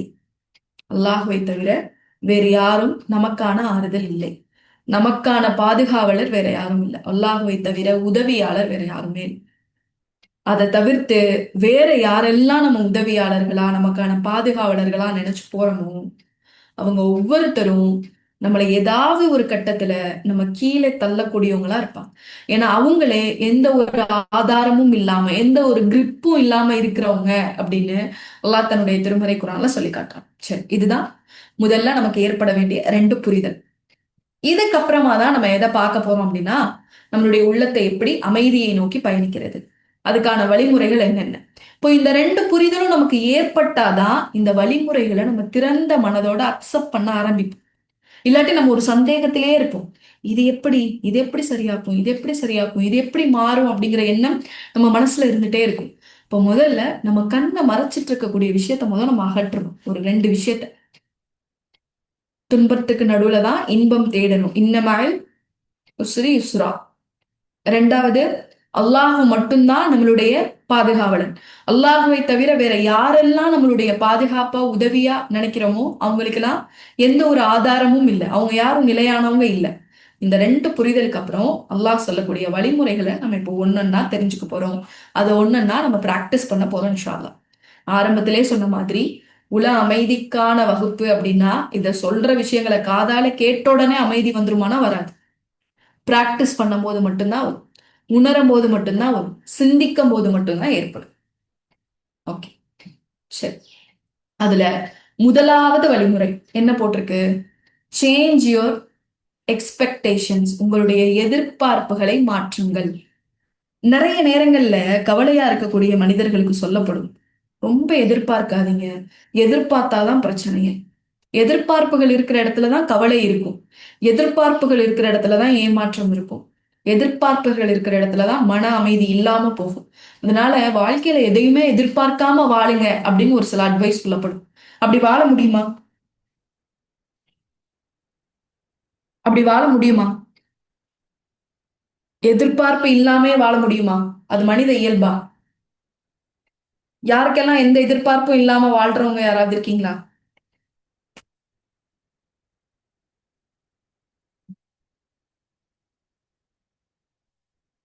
சொல்லுங்க, சாட்ல சொல்லுங்க. நான் எதிர்பார்ப்பே இல்லாம வாழ்றேன்னா ஏதாவது ஒரு விஷயம் இருந்தா ஷேர் பண்ணுங்க இன்ஷா அல்லாஹ். எனக்கு எந்த எதிர்பார்ப்பும் இல்லாம தான் நான் என்னுடைய வாழ்க்கையை நடத்திட்டு இருக்கேன் அப்படின்னு.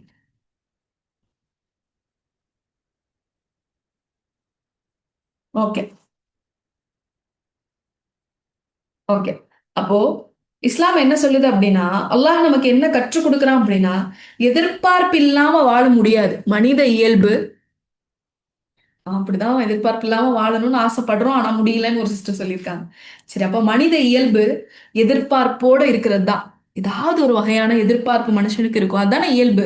அல்லாஹ் நம்மள அப்படித்தானே படைச்சிருக்கான். ஒரு சில நேரங்கள்ல நிறைய எதிர்பார்ப்பு இருக்கும். ஒரு சிலருக்கு கம்மியா எதிர்பார்ப்பு இருக்கும். ஆனா எதிர்பார்ப்பு இல்லாத மனிதர் யாருமே இருக்க முடியாது. அப்போ அப்படிப்பட்ட மனிதன் கிட்ட போய் நீ எதிர்பார்க்காம வாழு. அவங்க உன்கிட்ட நல்ல விதமா நடக்கணும்னு எதிர்பார்க்காத. நீ நல்லா நட. அவங்க மாறணும்னு எதிர்பார்க்காத. இப்படி எதையுமே எதிர்பார்க்காம வாழுன்னு சொன்னா அந்த கவலையில இருக்க மனுஷனுக்கு எப்படி தெரியும்?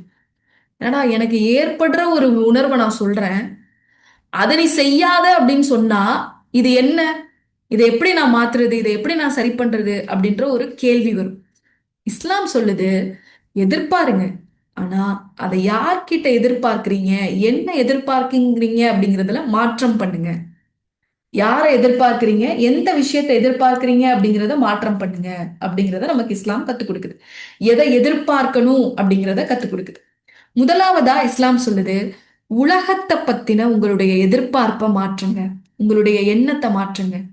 இந்த உலகத்தை பொறுத்த வரைக்கும் நம்ம எல்லாருடைய எதிர்பார்ப்பும் என்ன தெரியுமா? நம்ம மகிழ்ச்சியா இருக்கணும். யாராவது ஒரு நல்ல போட்டோ போட்டாங்க, வாட்ஸ்அப்ல ஸ்டேட்டஸா வச்சுட்டாங்க, இல்ல யாராவது மகிழ்ச்சியா இருக்கிறாங்க, அதை பார்த்த உடனே நம்மளுக்கும் வந்துரும், நம்மளும் இதே போல மகிழ்ச்சியா இருக்கணும்ன்ற எதிர்பார்ப்பு வந்துரும். வருதா இல்லையா?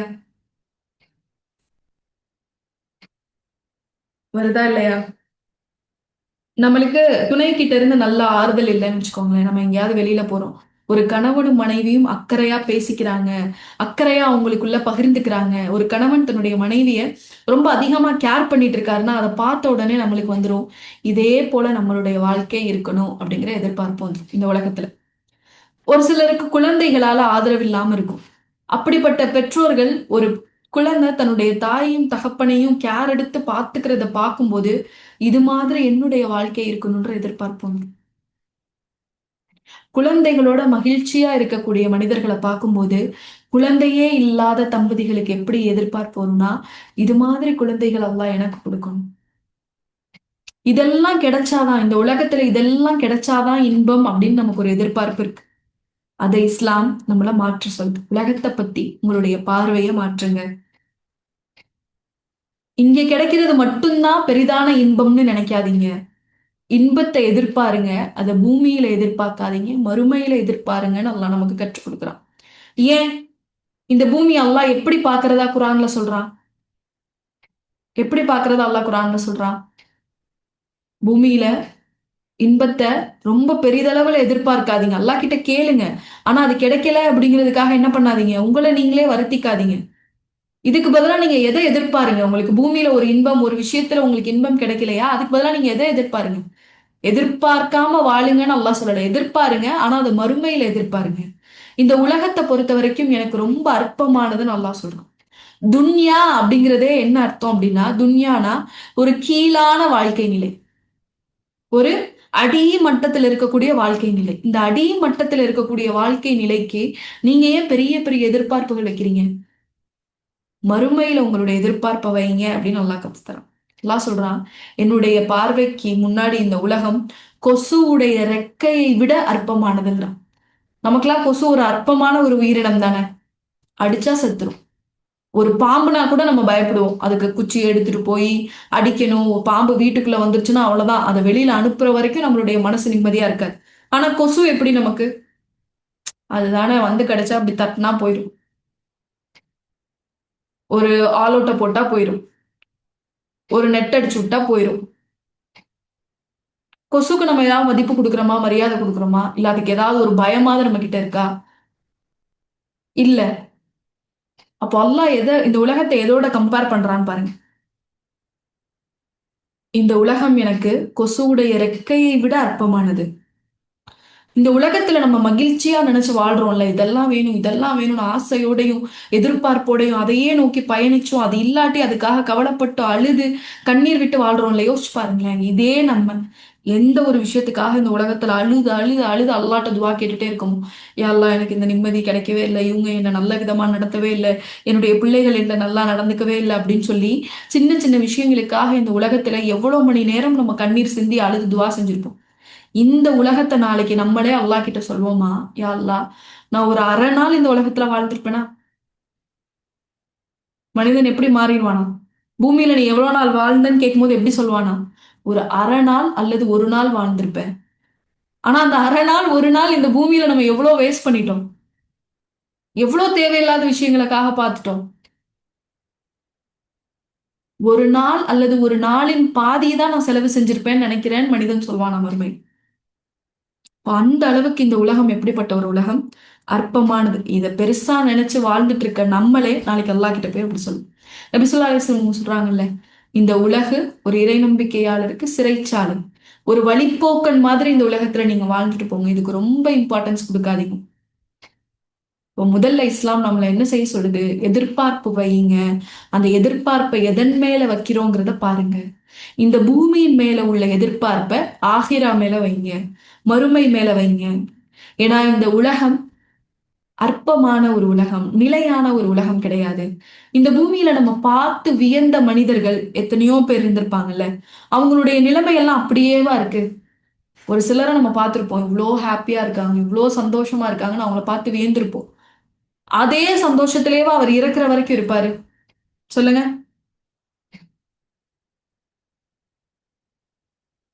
இறக்குற வரைக்கும் அதே மகிழ்ச்சியில இருப்பாரா? இல்ல, அவருடைய நிலைமை மாறும். ஒரு மனிதரை நம்ம செல்வந்தரா பார்த்திருப்போம், கொஞ்ச நாள் கழிச்சு பார்த்தா அவருடைய நிலைமை மாறும். ஒரு மனிதரை ஒரு நல்ல ஆதிக்கம் செலுத்தக்கூடிய மனிதரா பார்த்திருப்போம், அவர் வயசானதுக்கு அப்புறம் அவருடைய வீட்டுல அவரையே ஒரு ரூம்ல போட்டு லாக் பண்ணி பிள்ளைங்க பார்த்துட்டு இருப்பாங்க. இப்ப இந்த உலகத்துல எதெல்லாம் பார்த்து நம்ம வியக்கிறோமோ அது எல்லாமே ஒரு நாள் அற்பமாகிரும். அல்லாஹ்வுடைய நியதி அது. நீங்க எந்த மலையையும், எந்த கடலையும், எந்த வானத்தையும் பார்த்து வியந்து ஆச்சரியப்பட்டு பாக்குறீங்களோ, இதே வானமும், இதே மலைகளும், இதே கடலும் நாளைக்கு பீஸ் பீஸா அல்லாஹ் மறுமை நாளைக்கு முன்னாடி ஆக்கிடுவான். இது எல்லாத்தையும் அல்லாஹ் ஒண்ணும் இல்லாம மாத்திருவான். இது ஒரு அற்பமான உலகம், எதுவுமே இங்க நிலையானது இல்ல அப்படிங்கிற புரிதலை, அந்த எதிர்பார்ப்பு அல்லாஹ் நம்மளுக்கு ஏற்படுத்துறான்.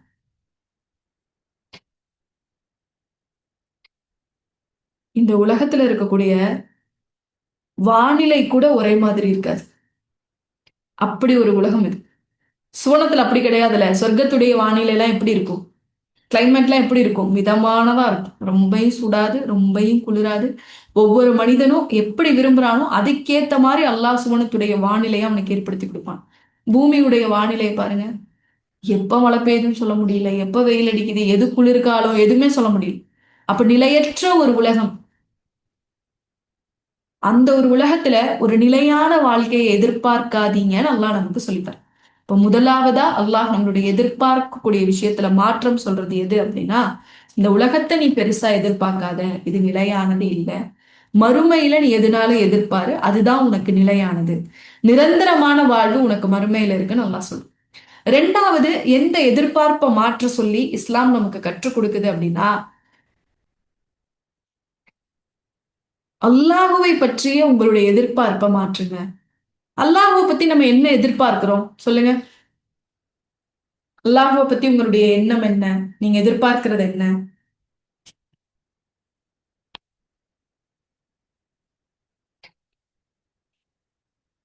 ஏதாவது எதிர்பார்ப்பு இருக்கும்ல.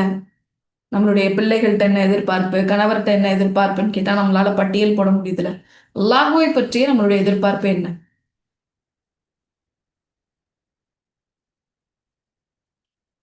இறைவன் சொர்க்கம் கொடுக்கணும். சொர்க்கம். வேற. சரி. பல நேரங்கள்ல நமக்கு அல்லாஹுவை பத்தின நல்ல எதிர்பார்ப்பு வைக்கணும்னு தான் நினைக்கிறோம். ஆனாலும் சில நேரங்கள் அல்லாஹுவை பற்றிய எண்ணங்கள் வரும்போதே நமக்கு ஒரு பயமும் சேர்ந்து வந்துருது. சோதனைகள் அல்லாஹ் கொடுத்துட்டா தண்டனையா இருக்குமோ? அல்லாஹ் இதை எனக்கு தண்டிக்கிறானோ? என் அல்லாஹ் இதுல இருந்து வெளியில கொண்டு வர மாட்டானோ? என்ன சோதிக்கிறானோ? எனக்கு நல்ல முடிவு அல்லாஹ் ஏற்படுத்த மாட்டானோ? என்னுடைய தவறுகளுக்கான விளைவா இது இருக்குமோ அப்படின்னு அல்லாஹ் மேல நெகட்டிவான எதிர்பார்ப்புகளை நம்ம வச்சுட்டே இருக்கோம். அல்லாஹ் இதை மாத்த சொல்றான், என் மேல நீங்க நல்ல எதிர்பார்ப்பு வைங்க. ஹுஸ்னு பிதன் பில், அல்லாஹ் மேல நல்ல எதிர்பார்ப்பு, நல்ல எண்ணங்கள் கொள்ளுங்க. அதன் சொல்ல டீப்பா பின்னாடி வரக்கூடிய பாயிண்ட்லையும் பார்ப்போம். அப்போ அல்லாஹ் மேல உள்ள எண்ணத்தை அல்லாஹ் நமக்கு மாற்ற கத்துக் கொடுக்குறான். அல்லாஹை பத்தி நீங்க நல்லதான் நினைங்க. எப்படி கத்துக் கொடுக்குறா? நபி ஸல்லல்லாஹு அலைஹி வஸல்லம் அவங்க சொல்றாங்கல்ல, ஹதீஸுல் குதுசி, அல்லாஹ் சொல்றதா ரசூலுல்லாஹ் சொல்றாங்கல்ல, என்னுடைய அடியான் என்னை எவ்வாறு நினைக்கின்றானோ நான் அவ்வாறே அவனிடம் இருக்கின்றேன். நம்ம அப்ப அல்லாஹ்வை எப்படி நினைக்கிறோமோ அல்லாஹ் அது மாதிரி நம்ம கிட்ட நடந்துக்கிறான். அல்லாஹ்வை நம்ம கருணையாளனா நினைச்சோம்னா அல்லாஹ் நம்ம கிட்ட கருணையாளனா இருக்கு. அல்லாஹ் ரொம்ப கோபப்படுறவன், தண்டிக்கிறவனா நம்ம நினைச்சு நம்ம அல்லாஹ்வை எதிர்பார்த்துட்டே இருந்தோம்னா அல்லாஹ் நம்ம கிட்ட அவனுடைய கோபத்தையும் தண்டனையும் வெளிப்படுத்துறவனா இருப்பான். அல்லாஹ் நம்மளுடைய உதவியாளனா நம்ம நினைச்சிட்டே இருந்தோம்னா, அல்லாஹ் என்னுடைய உதவியாளன், அல்லாஹ் தான் என்னுடைய பாதுகாவலன், அல்லாஹ் தான் என்னை இதுல இருந்து வெளியில கொண்டு வர போறான் அப்படிங்கிற எண்ணத்தோடயே நம்ம அல்லாஹ் அணுகினோம்னா, அல்லாஹ் நம்ம கிட்ட உதவியாளனாவும் பாதுகாவலனாவும் இருப்பான். அப்போ அல்லாஹ் சொல்லக்கூடிய விஷயம் இது, என்னுடைய அடியான் என்னை எவ்வாறு நினைக்கின்றானோ நான் அவ்வாறு அவனிடம் இருக்கின்றேன். அவன் என்னை பற்றி நினைவு கூறும்போது நானும் அவனை நினைக்கின்றேன். சுபஹானல்லாஹ். சில நேரங்கள்ல நம்மளுடைய அன்புக்குரிய நபர்களை நம்ம தான் நினைச்சு நினைச்சு ஏங்கி கவலைப்பட்டுட்டே இருப்போம். ஆனா அவங்க நம்மளை நினைக்கிறாங்களான்னு கூட தெரியாது. அதுக்கான ஒரு கன்ஃபர்மேஷன் கூட நமக்கு கொடுக்க மாட்டாங்க. நானும் உங்களை பத்தி தான் நினைக்கிறேன், உங்களுக்காக தான் துவா செஞ்சுட்டு இருக்கேன், உங்களை பத்தி தான் கவலைப்பட்டுட்டு இருக்கேன். ஏதாவது ஒரு கன்ஃபர்மேஷன் யார்கிட்டயாவது வருதா? இன்னைக்கு அப்படி கன்ஃபர்மேஷன் யாராவது உங்களுக்கு கொடுத்தாங்களா? உங்களுடைய கணவனோ உங்களுடைய பிள்ளைகளோ, நான் உங்களை தான் நினைச்சிட்டு இருக்கேன், உங்களுடைய நன்மைகளை பத்தி தான் நினைச்சேன், உங்களுடைய நல்ல குணங்களை பத்தி தான் நான் நினைச்சிட்டு இருக்கேம்மா, அப்படி யாராவது உங்களுக்கு கன்ஃபர்மேஷன் கொடுத்தாங்களா உங்களை பத்தி நினைக்கிறதா இன்னைக்கு? இல்ல. ரொம்ப ரேர் அப்படி வர்றதெல்லாம். ஆனா அல்லாஹ் நமக்கு எப்படி ஒரு உறுதி கொடுக்குறான் பாருங்களேன். என்னுடைய அடியான் என்னை எவ்வாறு நினைக்கின்றானோ நான் அவ்வாறே அவனிடம் இருக்கின்றேன். அவன் என்னை பற்றி நினைவு கூறும்போது நானும் அவனை இருக்கின்றேன், நானும் அவனை நினைவு கூர்றேன். அவன் என்னை பற்றி தனக்குள் நினைவு கூர்ந்து கொண்டால் நானும் அவனை பற்றி எனக்குள் நினைவு கூர்ந்து கொள்கிறேன். நம்ம அல்லாஹுவை பத்தி மனசுல நினைக்கிறோம்னு வச்சுக்கோங்களேன், அல்லாஹும் நம்மள நினைக்கிறானாம். அல்லாஹுடைய இடத்துல அவனுக்குள்ள நினைச்சுக்கிறானாம். நம்ம அல்லாஹுவை பத்தி ஒரு சபையில நினைவு கூர்ந்தோம்னு வச்சுக்கோங்களேன், அல்லாஹ் சொல்றான், நீ என்னை பற்றி ஒரு சபையில் நினைவு கூர்ந்தால் நான் உன்னை பற்றி இதைவிட உன்னதமான சபையில் நினைவு கூறுகின்றேன். சுபஹானல்லாஹ். இன்னைக்கு நிறைய பேருடைய கவலை என்ன தெரியுமா? நான் கவனிக்கப்படாதவளா இருக்கேன் அப்படிங்கிறது தான் நிறைய பேரோட கவலை. என்னை யாருமே கண்டுக்கல, என்னை யாருமே கேர் பண்ணல, நான் என்ன செய்யறேன்னு கூட சில நேரங்கள்ல பெற்றோர்களே இருப்பாங்க. காலையில போறோம், வேலைக்கு போறோம், வர்றோம், செய்றோம். நமக்கு இப்படி ஒரு கவலை இருக்கு, இப்படி ஒரு கஷ்டமான சூழல் இருக்குன்னு தெரியும் நம்ம பெற்றோர்களுக்கு. ஒரு ஃபோன் பண்ணி கூட கேட்கலையே, என்னம்மா பண்ற, என்னம்மா செய்ற, நம்மளை கவனிக்கலையே அப்படிங்கிற கவலை நம்மளுடைய மன அழுத்தத்துக்கு ரொம்ப மிக முக்கியமான காரணமா இருக்கு. ஆனா அல்லாஹ் சொல்றான், நான் உன்னை கவனிக்கிறேன். நீ மனதுக்குள்ள நினைவு கூர்ந்த அப்படின்னா நானும் என்னுள்ள உன்னை நினைவு கூர்ந்துக்கிறேன். நீ என்னை ஒரு சபையில நினைவு கூர்ந்த அப்படின்னா நான் இதைவிட மேலான சபையில், உன்னதமான சபையில உன்னை நான் நினைவு கூர்றேன். உன்னதமான சபைனா எது? உன்னதமான சபை எது? மலக்குமார்களுடைய சபை. அல்லாஹுவை வணங்குறத மட்டுமே தங்களுடைய முழு நேர வேலையாவும் செஞ்சுட்டு இருக்க வானவர்களுடைய சபையில அல்லாஹ் நினைவு கூர்றேன். அடுத்து அல்லாஹ் சொல்றான், நீ என்னை நோக்கி ஒரு கை அளவு வந்த அப்படின்னா நான் உன்னை நோக்கி ஒரு முழம் வரேன். நீ ஒரு ஜான் நீ என்னை நோக்கி வந்த அப்படின்னா நான் உன்னை நோக்கி ஒரு முழம் வரேன். ஜானுக்கும் முழத்துக்கும் வித்தியாசம் தெரியும் தானே? ஒரு ஒரு ஜான், இந்த ஒரு கட்டவரல்ல இருந்து அந்த சுண்டு விரல் வரைக்கும் உள்ள கேப். அந்த அளவு நம்ம அல்லாஹ்வை நெருங்கணும் அப்படின்னா நம்மளுடைய ரப்பு நம்மளை நோக்கி ஒரு முழம் வரணும். அதாவது நம்மளுடைய விரல் நுனியில இருந்து நம்மளுடைய முழங்கை வரைக்கும், முட்டு வரைக்கும், அவ்வளவு தூரம் அல்லாஹ் நெருங்குறான். அடுத்து அல்லாஹ் சொல்றான், நீ என்னை நோக்கி ஒரு அடி எடுத்து வைத்தால், அல்லாஹ்வை நோக்கி நம்ம நடந்து போக முயற்சி பண்ணா கூட அல்லாஹ் நம்மளை நோக்கி விரைந்து ஓடி வருவான். அல்லாஹ் சொல்றான், என்ன நீ இப்படி எதிர்பாரு, என் மேல உள்ள அபிப்பிராயத்தை நீ மாத்து. நீ இந்த அபிப்பிராயத்தெல்லாம் யார் மேல வச்சிருக்க? உன்னை சுத்தி வாழக்கூடிய மனிதர்கள் மேல வச்சிருக்க. நான் பேசினா அவங்களும் பேசணும், நான் அக்கறைப்படுற மாதிரி அவங்க என் மேல அக்கறைப்படணும், நான் அவங்களுக்காக துடிக்கிற மாதிரி அவங்க எனக்காக துடிக்கணும். இதெல்லாம் நீ மனிதர்கள் மேல வச்சிருக்க. இந்த மனிதர்கள் இப்படிப்பட்டவங்க இல்ல, அவங்க அதை உனக்கு தரமாட்டாங்க. மனிதர்கள் எல்லாமே ஏதோ ஒரு கட்டத்துல சுயநலமா படைக்கப்பட்ட மனிதர்கள் தான், சுயநலத்துக்காக வேலை செய்யக்கூடிய மனிதர்களா தான் இருப்பாங்க. அல்லாஹ் சொல்றான், இந்த எதிர்பார்ப்பை என் மேல வை, என் மேல உள்ள உன்னுடைய எதிர்பார்ப்பை மாத்து அப்படின்னு அல்லாஹ் சொல்றான். மூணாவதா இஸ்லாம் நமக்கு எந்த எதிர்பார்ப்பை மாத்த சொல்லுது அப்படின்னா, ஏதாவது ஒரு கஷ்டம் வந்துட்டோன்னே எனக்கு மட்டும் அப்படின்னு ஒரு எதிர்பார்ப்பு நம்ம எல்லார் மனசுல இருக்கு தெரியுமா? எனக்கு மட்டும் ஏன் நடக்குது? நான் அல்லாஹ் கிட்ட இதுதானே கேட்டேன், ஏன் அல்லாஹ் இதை மட்டும் எனக்கு தரமாட்றான்? அந்த பார்வையை மாத்த சொல்றான். அந்த பார்வையை இஸ்லாம் நம்மள மாத்த சொல்லுது. எப்படி எதிர்பார்ப்பு வைக்க சொல்லுது? எனக்கும் நடக்கலாம், என்னுடைய வாழ்க்கையிலையும் இது வரலாம். ஏன்னா இந்த உலகத்துல நல்ல மனிதர்களா இருந்ததுக்காக சோதிக்கப்படாம இருப்பாங்க. இவங்க ஒரு நல்ல அடியான், நல்லா தஹஜ்ஜுத் தொழுவாங்க, நல்ல அல்லாஹ்வை நினைவு கூறுவாங்க, அல்லாஹ் கிட்ட நல்ல நெருக்கமா இருப்பாங்க அப்படிங்கிறதுக்காக இந்த உலகத்துல ஒரு மனிதன் சோதிக்கப்படாம இருக்கணும் அப்படின்னு அல்லாஹ் ஒரு நியதி வச்சிருந்தா எந்த நபிமார்களுக்கும் சோதனையே வந்திருக்காது. ஆனா சிந்திச்சு பாருங்க, சோதனை அனுபவிக்காத ஏதாவது நபிமார்கள் இருக்காங்களா? யாரையா சொல்ல முடியுமா? இவருடைய வாழ்க்கை இந்த நபிமாருடைய வாழ்க்கை ரொம்ப நிம்மதியா இருந்துச்சுன்னு யாரையா சொல்ல முடியுமா? அல்லாஹ் அன்பின் அடையாளமா சோதிப்பேன்னு சொல்றானே. அல்லாஹ் எந்த ஒரு அடியானை நேசிக்கின்றானோ அந்த அடியானுக்கு அல்லாஹ் சோதனையை கொடுப்பான். எந்த ஒரு அடியானை அல்லாஹ் நேசிக்கின்றானோ அந்த அடியானுக்கு அல்லாஹ் என்ன கொடுக்குறான்? சோதனையை கொடுக்குறான். அப்ப எனக்கு மட்டும் ஏன் அப்படின்னு கேட்கலாமா? அடுத்து ஒரு கேள்வி. அந்த எதிர்பார்ப்பு இஸ்லாம் நமக்கு எவ்வளவு அழகா மாத்துது. ஏன் என்னுடைய நிலைமை, ஒய் மீ அப்படின்னு யோசிக்காதீங்க. ஏன் நீங்க அப்படின்னா அல்லாஹ் உங்களை நேசிக்கிறான்றத பாருங்க. நானும் இருக்கலாம், எனக்கும் எதனாலும் ஏற்படலாம், அல்லாஹ் என்னையும் சோதிக்கலாம். நபிமார்கள் எல்லாருமே சோதனைக்கு உள்ளாக்கப்பட்டாங்களே, அவங்க எல்லாருமே சோதிக்கப்பட்டாங்களே, அப்ப ஏன் நான் கூடாது? நானும் என்னுடைய இறைவனுடைய அன்புக்கு பாத்திரமானவளா இருக்கலாமே அப்படின்னு இஸ்லாம் நம்மளுடைய எக்ஸ்பெக்டேஷன்ஸை மாத்த சொல்லு. இது முதலாவது விஷயம். புரிஞ்சுதுங்களா? அமைதியை நோக்கி எடுத்து வைக்கக்கூடிய ஒவ்வொரு அடி, முதலாவது படி, முதலாவது ஸ்டெப் என்ன, அதுக்கான வழிமுறை என்ன, நம்ம உள்ளத்தை சரிப்படுத்துறதுக்கான முதலாவது வழிமுறை என்ன பார்த்தோம் அப்படின்னா நம்மளுடைய எதிர்பார்ப்புகளை மாற்றி அமைக்க சொல்லுது இஸ்லாம். அல்லாஹும் அல்லாஹுடைய தூதரும் இதைதான் நம்மளுக்கு கற்றுக் கொடுக்குறாங்க. உங்களுடைய எதிர்பார்ப்புகளை மாத்துங்க. உலகத்தை பத்தின உங்களுடைய எதிர்பார்ப்பை மறுமையில வைங்க. சக மனிதர்கள் மேல உங்களுக்கு இருக்கக்கூடிய எதிர்பார்ப்பு அல்லாஹ் மேல வைங்க.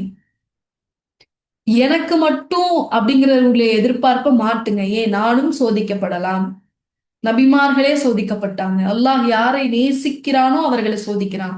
அப்ப அல்லாஹ் எனக்கு தெரியப்படுத்த விரும்புறான், நீ என்னுடைய அன்புக்குரியவள் அப்படிங்கறத அல்லாஹ் தெரியப்படுத்த விரும்புறான், அதனால என்ன சோதிக்கிறான் அப்படின்ற எக்ஸ்பெக்டேஷன்ஸை மாத்த சொல்லுது. எதிர்பார்ப்பே இல்லாம வாழுங்கன்னு இஸ்லாம் சொல்லல. உங்களுடைய எதிர்பார்ப்பை தவறான இடங்கள்லையும் தவறான நபர்கள் மீதும் வைக்கிறீங்க, அதை மாத்துங்க அப்படின்னு இஸ்லாம் சொல்லுது. இது முதலாவது வழிமுறை. ரெண்டாவது வழிமுறை என்ன செய்ய சொல்லுது இஸ்லாம் அப்படின்னா, நம்ம மன அமைதியா நிம்மதியா வாழ்றதுக்கு சேஞ்ச் யோர் ஃபோக்கஸ். ஃபோக்கஸ்னா என்ன?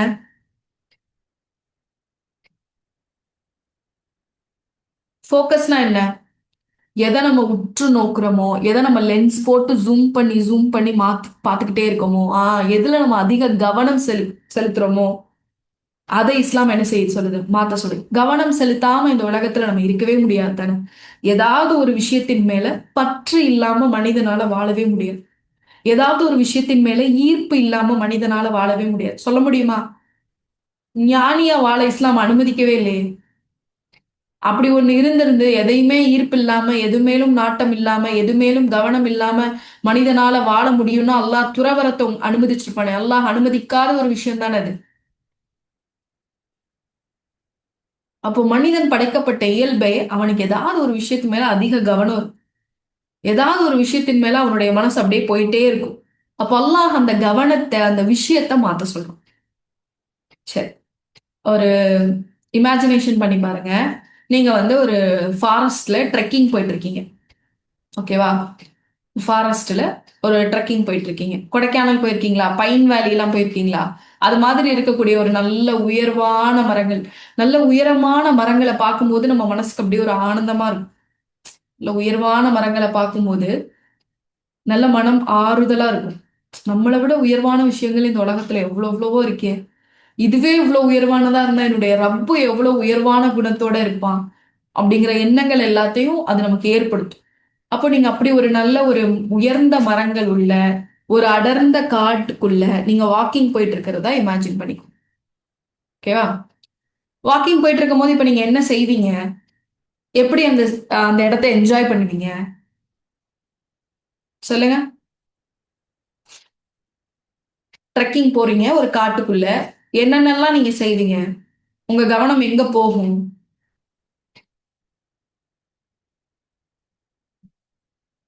ம். சொல்லுங்க. எங்க போகும் உங்களுடைய கவனம்?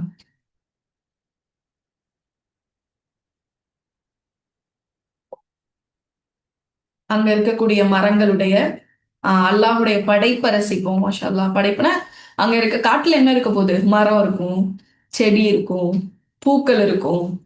அந்த இடத்தை ரசிப்போம். அங்க இருக்கக்கூடிய மரங்களை ரசிச்சுட்டு போவோம். இப்போ ஒரு சவுண்ட் ஒண்ணு கேக்குது, சரியா? இப்போ ஒரு சத்தம் ஒண்ணு கேக்குது. என்ன சொல்றாங்க அப்படின்னா, புலி இங்க ஒண்ணு தப்பிச்சு போயிருச்சா,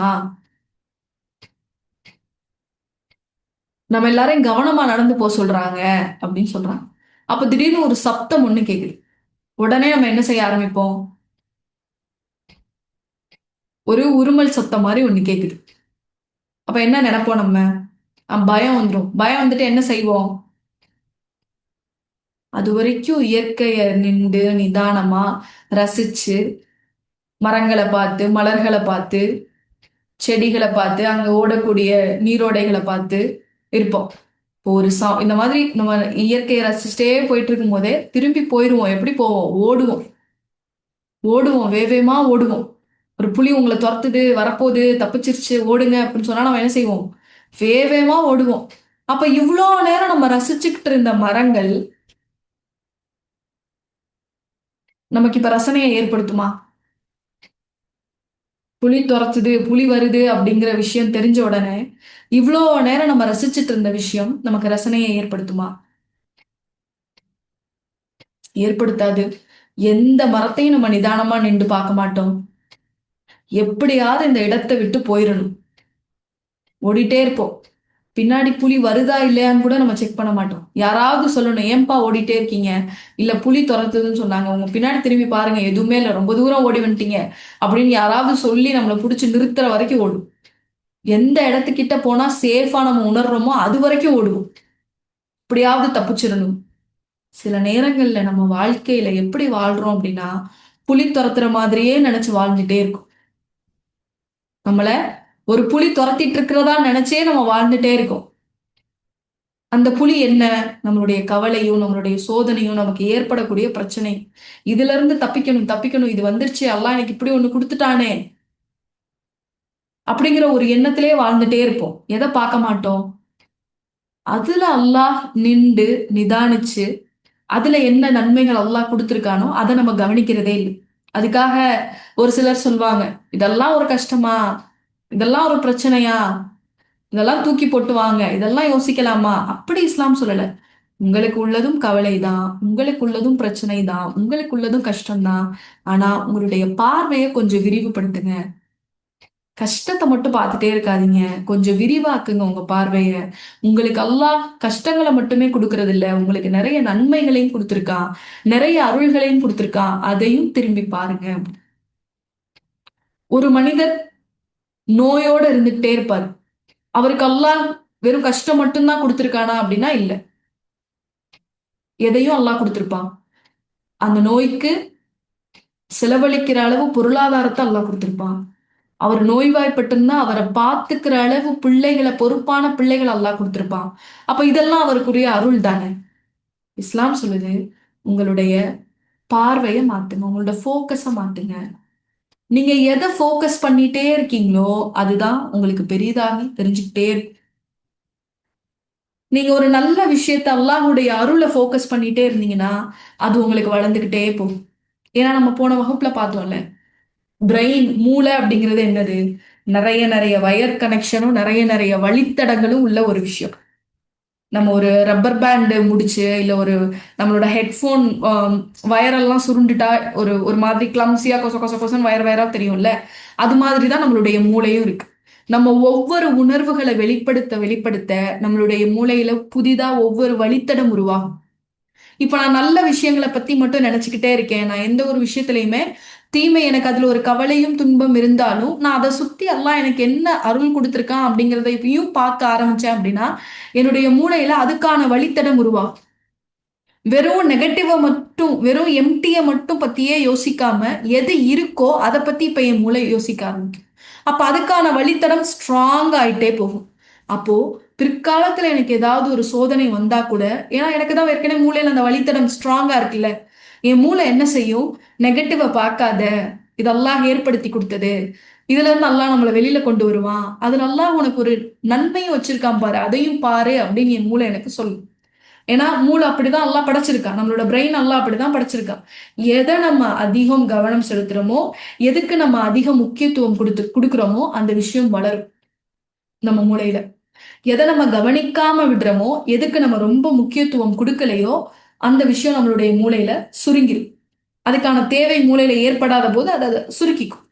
அப்போ இஸ்லாம் நமக்கு கத்துக் கொடுக்குது, நீங்க நல்லதை நினைங்க, கஷ்டங்களை நினைக்காதீங்க. அந்த கஷ்டங்கள் அல்லாஹ் உங்களுக்கு கொடுத்தாலும் அதுல அல்லாஹ் உங்களுக்கு கொடுத்திருக்கக்கூடிய அருளை நினைங்க.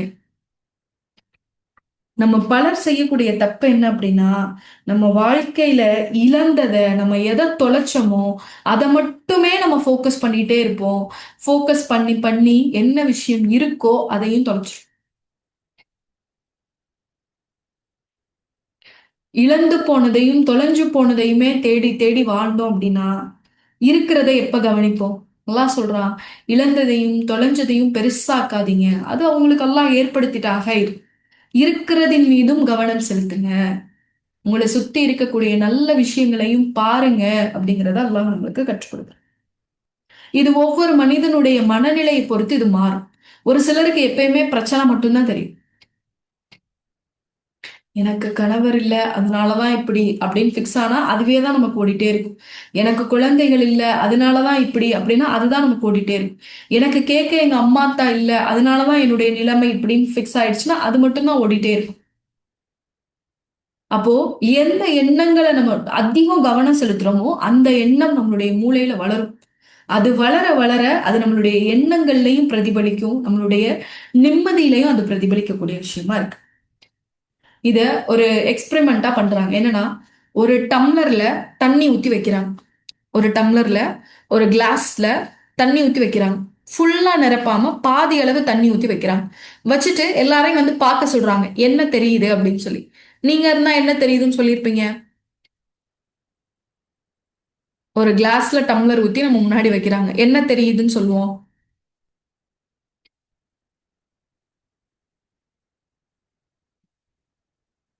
பாதி டம்ளர் அளவு அதுல தண்ணி ஊத்தி வைக்கிறாங்க. ம். டம்ளர் தெரியுதுன்னு சொல்லுவோமா? தண்ணி தெரியுதுன்னு சொல்லுவோமா? ஓகே. ஒரு சிஸ்டர் என்ன போட்டிருக்காங்க, ஹாஃப் டம்ளர் பாதி இருக்கு.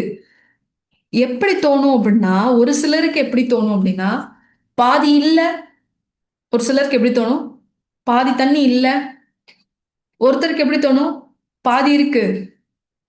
ஒரு சிலர் இருக்கிறதின் மீது கவனம் செலுத்துறாங்கன்னா, ஒரு சிலர் எப்படி கவனம் செலுத்துறாங்கன்னா, இல்லாததின் மீது கவனம் செலுத்துறாங்க. எதுதான் அட்ராக்ட் பண்ணுது அவங்கள? பாதி இல்லையே, குறைதான் தெரியுது. ஒரு சிலருக்கு நிறை தெரியுது. ஹாஃப் டம்ளர் தண்ணி இருக்குங்க. ஒரு சிலருக்கு எங்க பாதி தண்ணியே அங்க இல்லைங்க.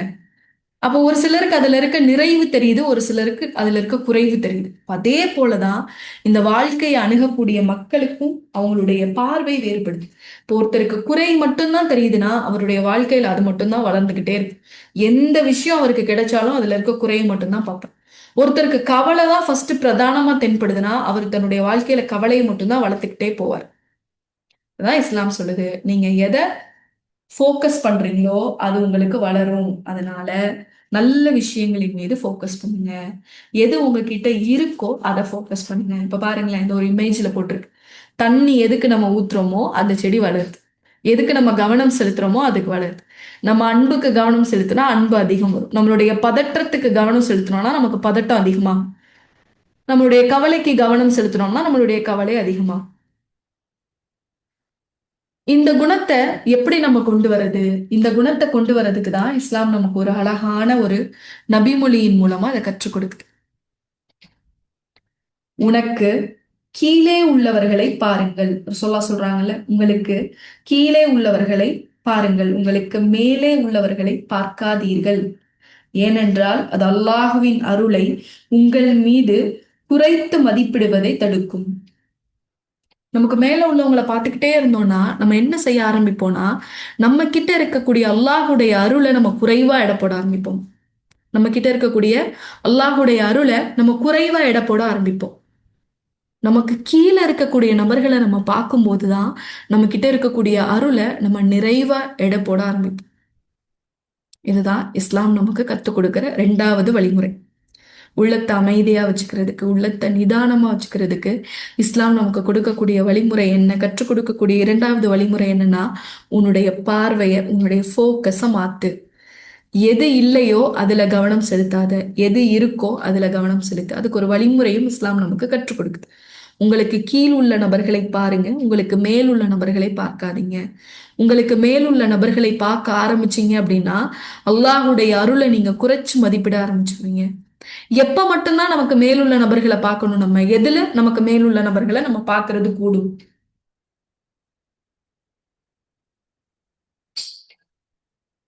ம் நமக்கு மேலுள்ள நபர்களை ஈமான்ல பார்க்கலாம், மாஷா அல்லாஹ்.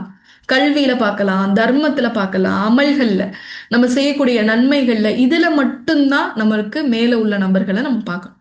மற்றபடி இந்த உலக விஷயங்கள்ல, உலக இன்பங்கள்ல நமக்கு மேல உள்ள நபர்களை நம்ம பார்க்க கூடாது. அப்படி பார்த்தோம் அப்படின்னா நம்மளுடைய பார்க்கக்கூடிய ஒவ்வொரு விஷயத்தையும் நம்ம கையாளக்கூடிய மனப்பான்மையை அது மாத்திரும். இல்லாததின் மீது நமக்கு அதிக கவனத்தை ஏற்படுத்த தோன்றும். ஓகேவா? ஓகே, இது 2வது விஷயம். புரிஞ்சுதுங்களா? 3வது போலாமா இன்ஷா அல்லாஹ்? ஓகே, 3வது விஷயம் என்ன அப்படின்னா, இஸ்லாம் சொல்லுது ஒவ்வொரு விஷயத்தையும் எடை போடு. உன்னுடைய ஒவ்வொரு உணர்வுகளையும் நீ எடை போடு.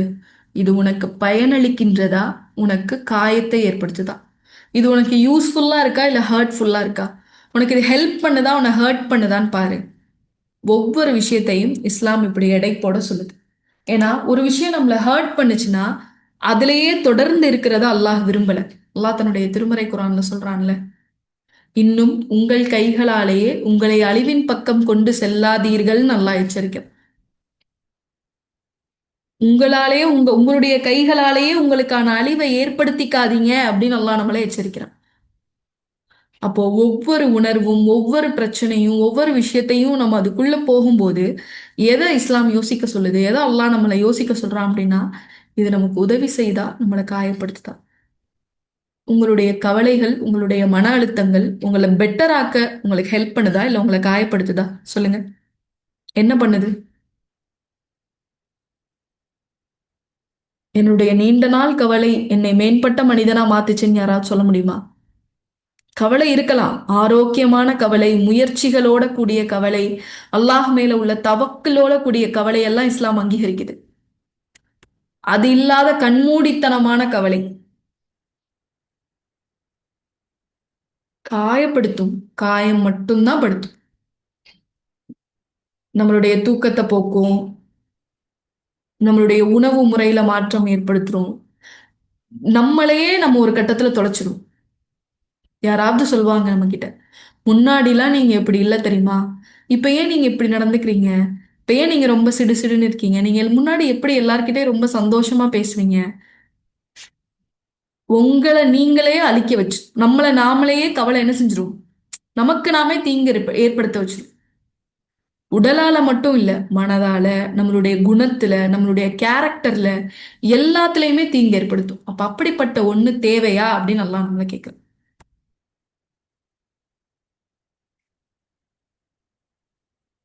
அது நமக்கு தேவையா? அல்லாஹ் சொல்றான், அப்படி ஒண்ண நீ என்ன பண்ணிக்காத, காயப்படுத்திக்காத. இப்போ ஒவ்வொரு உணர்வுக்குள்ளேயும், ஒவ்வொரு பிரச்சனைகளுக்குள்ளேயும் நீ போகும்போது, அதுல நீ மூழ்கி போகும்போது, இதுல இருந்து வெளியில வரணுமா வேணாமான்ற ஒரு யோசனை வரும்போது, இஸ்லாம் சொல்லுது, யோசி, இது உனக்கு நன்மையை கொடுக்குதா, தீமையை கொடுக்குதா? தீமையை கொடுத்து உன்னையே அதை அழிச்சிரும் அப்படின்னா அதுல இருந்து வெளியில வந்துரு. நம்ம ஒரு சோதனையையும் ஒரு டிப்ரெஷனும் நமக்கு ஏற்படுத்தக்கூடிய தீமையிலேயே பெரிய தீமை என்ன தெரியுமா? ஒரு மன அழுத்தம், ஒரு மனக்கவலை, ஒரு மனபாரம் நமக்கு ஏற்படுத்தக்கூடிய தீங்குலே பெரிய தீங்கு. நம்மளுடைய கேரக்டரையே அது மாத்திரும். நம்மளை நாமளே தொலைச்சிட்டு நிப்போம். சுமையா இப்படி இல்லையே, இது சுமையா இல்லையே, இப்படி நான் மாறிட்டேனே. அப்போ தொடர்ந்து கவலையில இருக்கிறதும், தொடர்ந்து பிரச்சனைகள்ல இருக்கிறதும், தொடர்ந்து மனபாரத்தை உணர்ந்துகிட்டே இருக்கிறதும் என்ன ஒரு கட்டத்துல மாத்திருது. என்ன கோவப்படுறவளா மாத்துது, சிடுசிடுன்னு மாத்துது, நம்பிக்கை இல்லாதவளா மாத்துது. நான் உற்சாகமா முன்னாடி நான் இருந்திருப்பேன், அது இப்ப என்ன அந்த நிலையில இருந்து என்ன மாத்துது. ரொம்ப சோம்பலா, எதன் மேலும் நாட்டம் இல்லாம என்ன மாத்துது. அதனாலதான் அல்லாஹ் சொல்றான், உங்கள் கைகளாலேயே உங்களை அழிவின் பக்கம் நீங்க கொண்டு செல்லாதீங்க, யோசிங்க. உங்களுக்கு நன்மை பயக்கக்கூடிய விஷயத்த நீங்க வச்சுக்கோங்க, உங்களுக்கு நன்மை பயக்காத விஷயத்த உங்களை விட்டு தூரமாக்கிக்கோங்க அப்படின்னு சொல்லி. ஏன்னா இந்த உடம்பு நமக்கு அமானிதம் தானே. இதுக்காக நம்ம அல்லாஹ் கிட்ட கேள்வி கேட்கப்படுவோம்ல. அல்லாஹ் நமக்கு கொடுத்த குணங்கள் நமக்கு அமானிதம் தானே. ஒவ்வொரு மனிதருக்கும் அல்லாஹ் ஒவ்வொரு அடையாளங்களை கொடுத்திருக்காங்கல்ல, குணங்கள் அடிப்படையில. இவங்க ரொம்ப தன்மையா பேசுவாங்க, இவங்க ரொம்ப அன்பா பேசுவாங்க, இவங்க ரொம்ப அறிவானவங்க, இவங்க ரொம்ப அக்கறையானவங்க. இதெல்லாம் தொலைச்சிட்டா அப்ப நம்ம யாரு? அப்ப இந்த அமானிதத்தை பாழ்படுத்தினாலும் அதுக்காகவும் நாளைக்கு நம்ம அல்லாஹ் கிட்ட பதில் சொல்லணும் தானே. இஸ்லாம் நமக்கு 3வது வழிமுறையா கற்றுக் கொடுக்கிறது, உனக்கு பயன் தரக்கூடிய விஷயங்களை உன்கிட்ட வச்சுக்கோ, உனக்கு அழிவை ஏற்படுத்தக்கூடிய விஷயங்களை உன்னை விட்டு தூரமாக்கு. ஓகே. அடுத்தது 4வது வழிமுறை என்ன அப்படின்னா, இன்வெஸ்ட் இன் ரிலேஷன்ஷிப். உறவுகள்ல அதிகம் நீ என்ன பண்ணு? உறவுகள்ல அதிகம் இன்வெஸ்ட் பண்ணு, அதுக்கு அதிகம் நேரம் ஒதுக்கு. உறவுகளை மேம்படுத்துறதுல நீ இன்னும் முயற்சி செய், அது உன்னுடைய மன அழுத்தத்தை குறைக்கும்னு இஸ்லாம் சொல்லுது. குறைக்குமா? குறைக்குதா உறவுகள் கிட்ட இன்வெஸ்ட் பண்றது? உண்மை சொல்லணும், பல மன அழுத்தம் பல கவலைகள் உறவுகளாலதான் வருது அப்படின்ற எண்ணம் இல்லையா யாருக்குமே?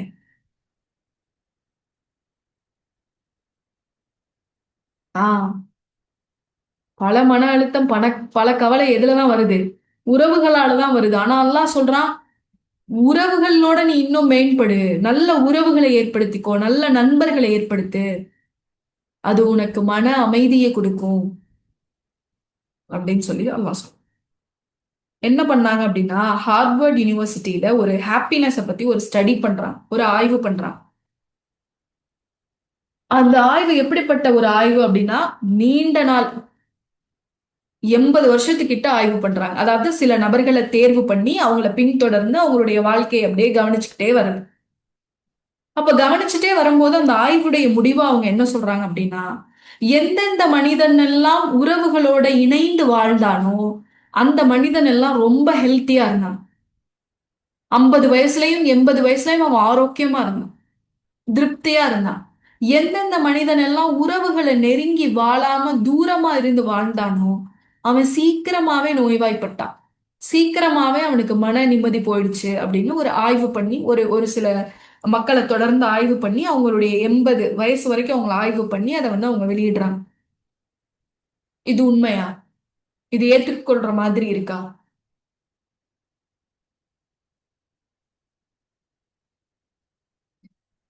இஸ்லாமும் இதை தானே சொல்லுது. நபி ஸல்லல்லாஹு அலைஹி வஸல்லம் அவங்க சொல்றாங்களே, உங்களுடைய ஆயுள் அதிகரிக்க வேண்டும் என்றால், உங்களுக்கு அல்லாஹ் வழங்கக்கூடிய ரிஸ்க் அதிகரிக்கணும் அப்படின்னா, உங்களுடைய உறவுகளுக்கு மத்தியில உறவை பேணி வாழுங்க. அதுக்காக நம்மளை காயப்படுத்தின உறவு, இந்த கேள்வி இது சொல்லும் போது எல்லாருக்குமே எப்பயுமே ஒரு நம்மளை காயப்படுத்தின நபர்கள் கிட்ட அதுக்கு இஸ்லாம் அளவுகோல் சொல்லுது. இங்க எப்படிப்பட்ட உறவை இஸ்லாம் தேடி நம்மளை ஏற்படுத்திக்க சொல்லுதுன்னா, அல்லாஹுவை நினைவு கூறக்கூடிய, அல்லாஹுடைய வார்த்தைகளை நமக்கு நினைவூட்டக்கூடிய, அல்லாஹுவை பிரதானமா வச்சிருக்கக்கூடிய உறவுகளை நீங்க தேடுங்க, அந்த உறவுகளை தேடி போங்க. இன்னைக்கு உலகத்துடைய ட்ரெண்ட் என்ன அப்படின்னா, தனிமையான ஒரு வாழ்க்கை வாழ்றது. நம்மலாம் ஒரு ஒரு மாதிரியான லைஃப் ஸ்டைல் வாழ்ந்து வந்தோம். இப்ப இருக்கக்கூடிய யங் ஜெனரேஷனை பாருங்க, யாருக்காவது உறவினர்கள் தேவைப்படுறாங்களா?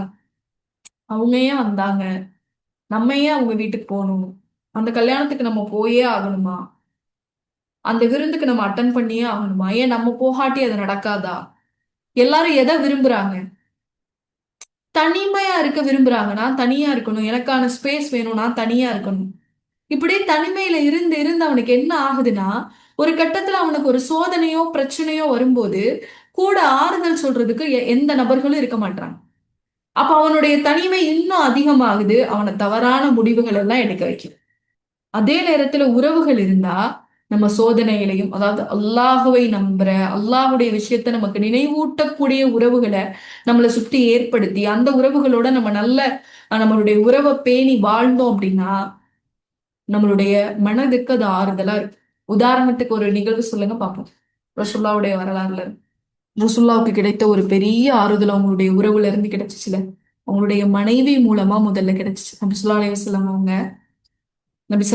வஸல்லம் அவங்க ஹிரா குகையில ஜிப்ரீல் அலைஹிஸ்ஸலாம் அவங்கள பார்த்த உடனே அவங்களுக்கு ஒரு ஒரு ஒரு ஷாக், ஒரு அதிர்ச்சி. போறாங்க, அவங்க மனைவி கிட்ட போய் என்ன போத்துங்கன்னு சொல்றாங்க. அப்போ கதீஜா அம்மா, கதீஜா ரலியல்லாஹு அன்ஹா எவ்வளவு அழகான ஆறுதல் சொல்றாங்க. அவங்கள பத்தி அவங்களுக்கே நினைவு கூர்றாங்க. நீங்க எப்படிப்பட்ட நபர் தெரியுமா? நீங்க ஏழைகளுக்கு தேடி தேடி உதவி செய்வீங்க. உங்க உறவினர்களோட இணைந்து வாழ்வீங்க. எங்கெல்லாம் தேவையுள்ள நபர்கள் இருக்காங்களோ அங்கெல்லாம் நீங்க இருப்பீங்க. உங்களை அல்லாஹ் கைவிட மாட்டான். அனாதைகளை ஆதரிச்சீங்க, அல்லாஹ் உங்களை கைவிட மாட்டான். உறவினர்களோட சேர்ந்து வாழ்ந்தீங்க, அல்லாஹ் உங்களை கைவிட மாட்டான். அப்போ உறவுகள் தான் நமக்கு கவலை பிரச்சனைன்னு வரும்போது நமக்கு ஆறுதல் சொல்லக்கூடிய முதலாவது இடத்துல இருக்காங்க. இது அல்லாஹுடைய ஆறுதலுக்கு அப்புறம், இது அல்லாஹ் ஏற்படுத்தி கொடுத்த ஒரு அமைப்பு. நபி ஸல்லல்லாஹு அலைஹி வஸல்லம் அவங்க தன்னுடைய மகளுக்கு போய் ஆறுதல் சொல்றாங்கல்ல. ஃபாத்திமா ரலியல்லாஹு அன்ஹா நபி ஸல்லல்லாஹு அலைஹி வஸல்லம் அவங்க கிட்ட வந்து போர் கைதிகள்லாம் வந்திருக்காங்கல்ல, எனக்கு சில அடிமைகளை கொடுங்க அப்படின்னு கேட்கிறாங்க. எனக்கு ஒரு அடிமையை கொடுங்க. ரசூல்லா இல்ல தர முடியாதுன்னு சொல்லி அனுப்பிச்சிடுறாங்க. அதுக்கப்புறம் ரசூல்லா வீட்டுக்கு வராங்க. வீட்டுக்கு வந்து சொல்றாங்க, இந்த அடிமைகள் எல்லாத்தையும் விட சிறந்த ஒரு வழி நான் ஒன்னு சொல்லவா அப்படின்னு சொல்லி ரசூல்லா என்ன கத்துக் கொடுக்குறாங்க? திக்ருகளை கத்துக் கொடுக்குறாங்க. இப்ப இது ஒரு ஆறுதல். அல்லாஹுவை நினைவுபடுத்தக்கூடிய சொந்தங்களை, உறவுகளை, நண்பர்களை நம்ம என்ன செய்யணும்? ஏற்படுத்திக்கணும். இப்படி ஏற்படுத்தும் போது நபி ஸல்லல்லாஹு அலைஹி வஸல்லம் அவங்க சொன்ன போதே நம்மளுடைய வாழ்நாள் அதிகரிக்கிறதோடு மட்டுமல்லாம நம்மளுடைய ரிசுக்கும் அதிகரிக்கும். ரிசுக்குனா நம்ம என்ன புரிஞ்சு வச்சிருக்கோம்? பொருளாதாரம் மட்டுமே ரிசுக்குன்னு நம்ம நினைக்கிறோம். அமைதியான மனநிலை அல்லாஹ் கொடுக்கிற ரிஸ்க் இல்லையா? நிம்மதியான வாழ்க்கை அல்லாஹ் கொடுக்கிற ரிஸ்க் இல்லையா? இது எல்லாமே தானே ரிஸ்க்ல அடங்கும். எதெல்லாம் அல்லாஹ் நமக்கு கொடுக்குறானோ அது எல்லாமே அல்லாஹுடைய ரிஸ்க்ல தான் அடங்கும். அப்போ உறவுகள்ல இஸ்லாம் நிறைய டைமை இன்வெஸ்ட் பண்ண சொல்லுது. அதுல நிறைய நேரம் ஒதுக்குங்க, அது உங்களுக்கு ஆறுதலா இருக்கும். சில நேரங்கள்ல நம்ம ஒரு விஷயத்த பெருசா நினைச்சிட்டு இருப்போம். ஆனா யாரோ ஒரு நல்ல ஒரு ஃப்ரெண்டு இல்ல நல்ல ஒரு உறவினர் அவங்க கிட்ட ஃபோன் பண்ணி நம்ம அந்த விஷயத்த ஷேர் பண்ணுவோம். எனக்கு இது பாரமா இருக்கு. அவங்க சொல்லக்கூடிய வார்த்தை அப்படியே டக்குன்னு நமக்கு அதை பத்தின புரிதலையே மாத்திரும்.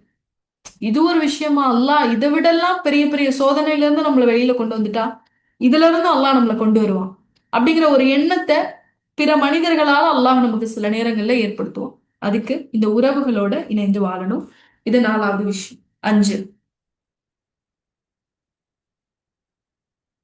5வது என்ன அப்படின்னா செல்ஃப் கம்பேஷன்.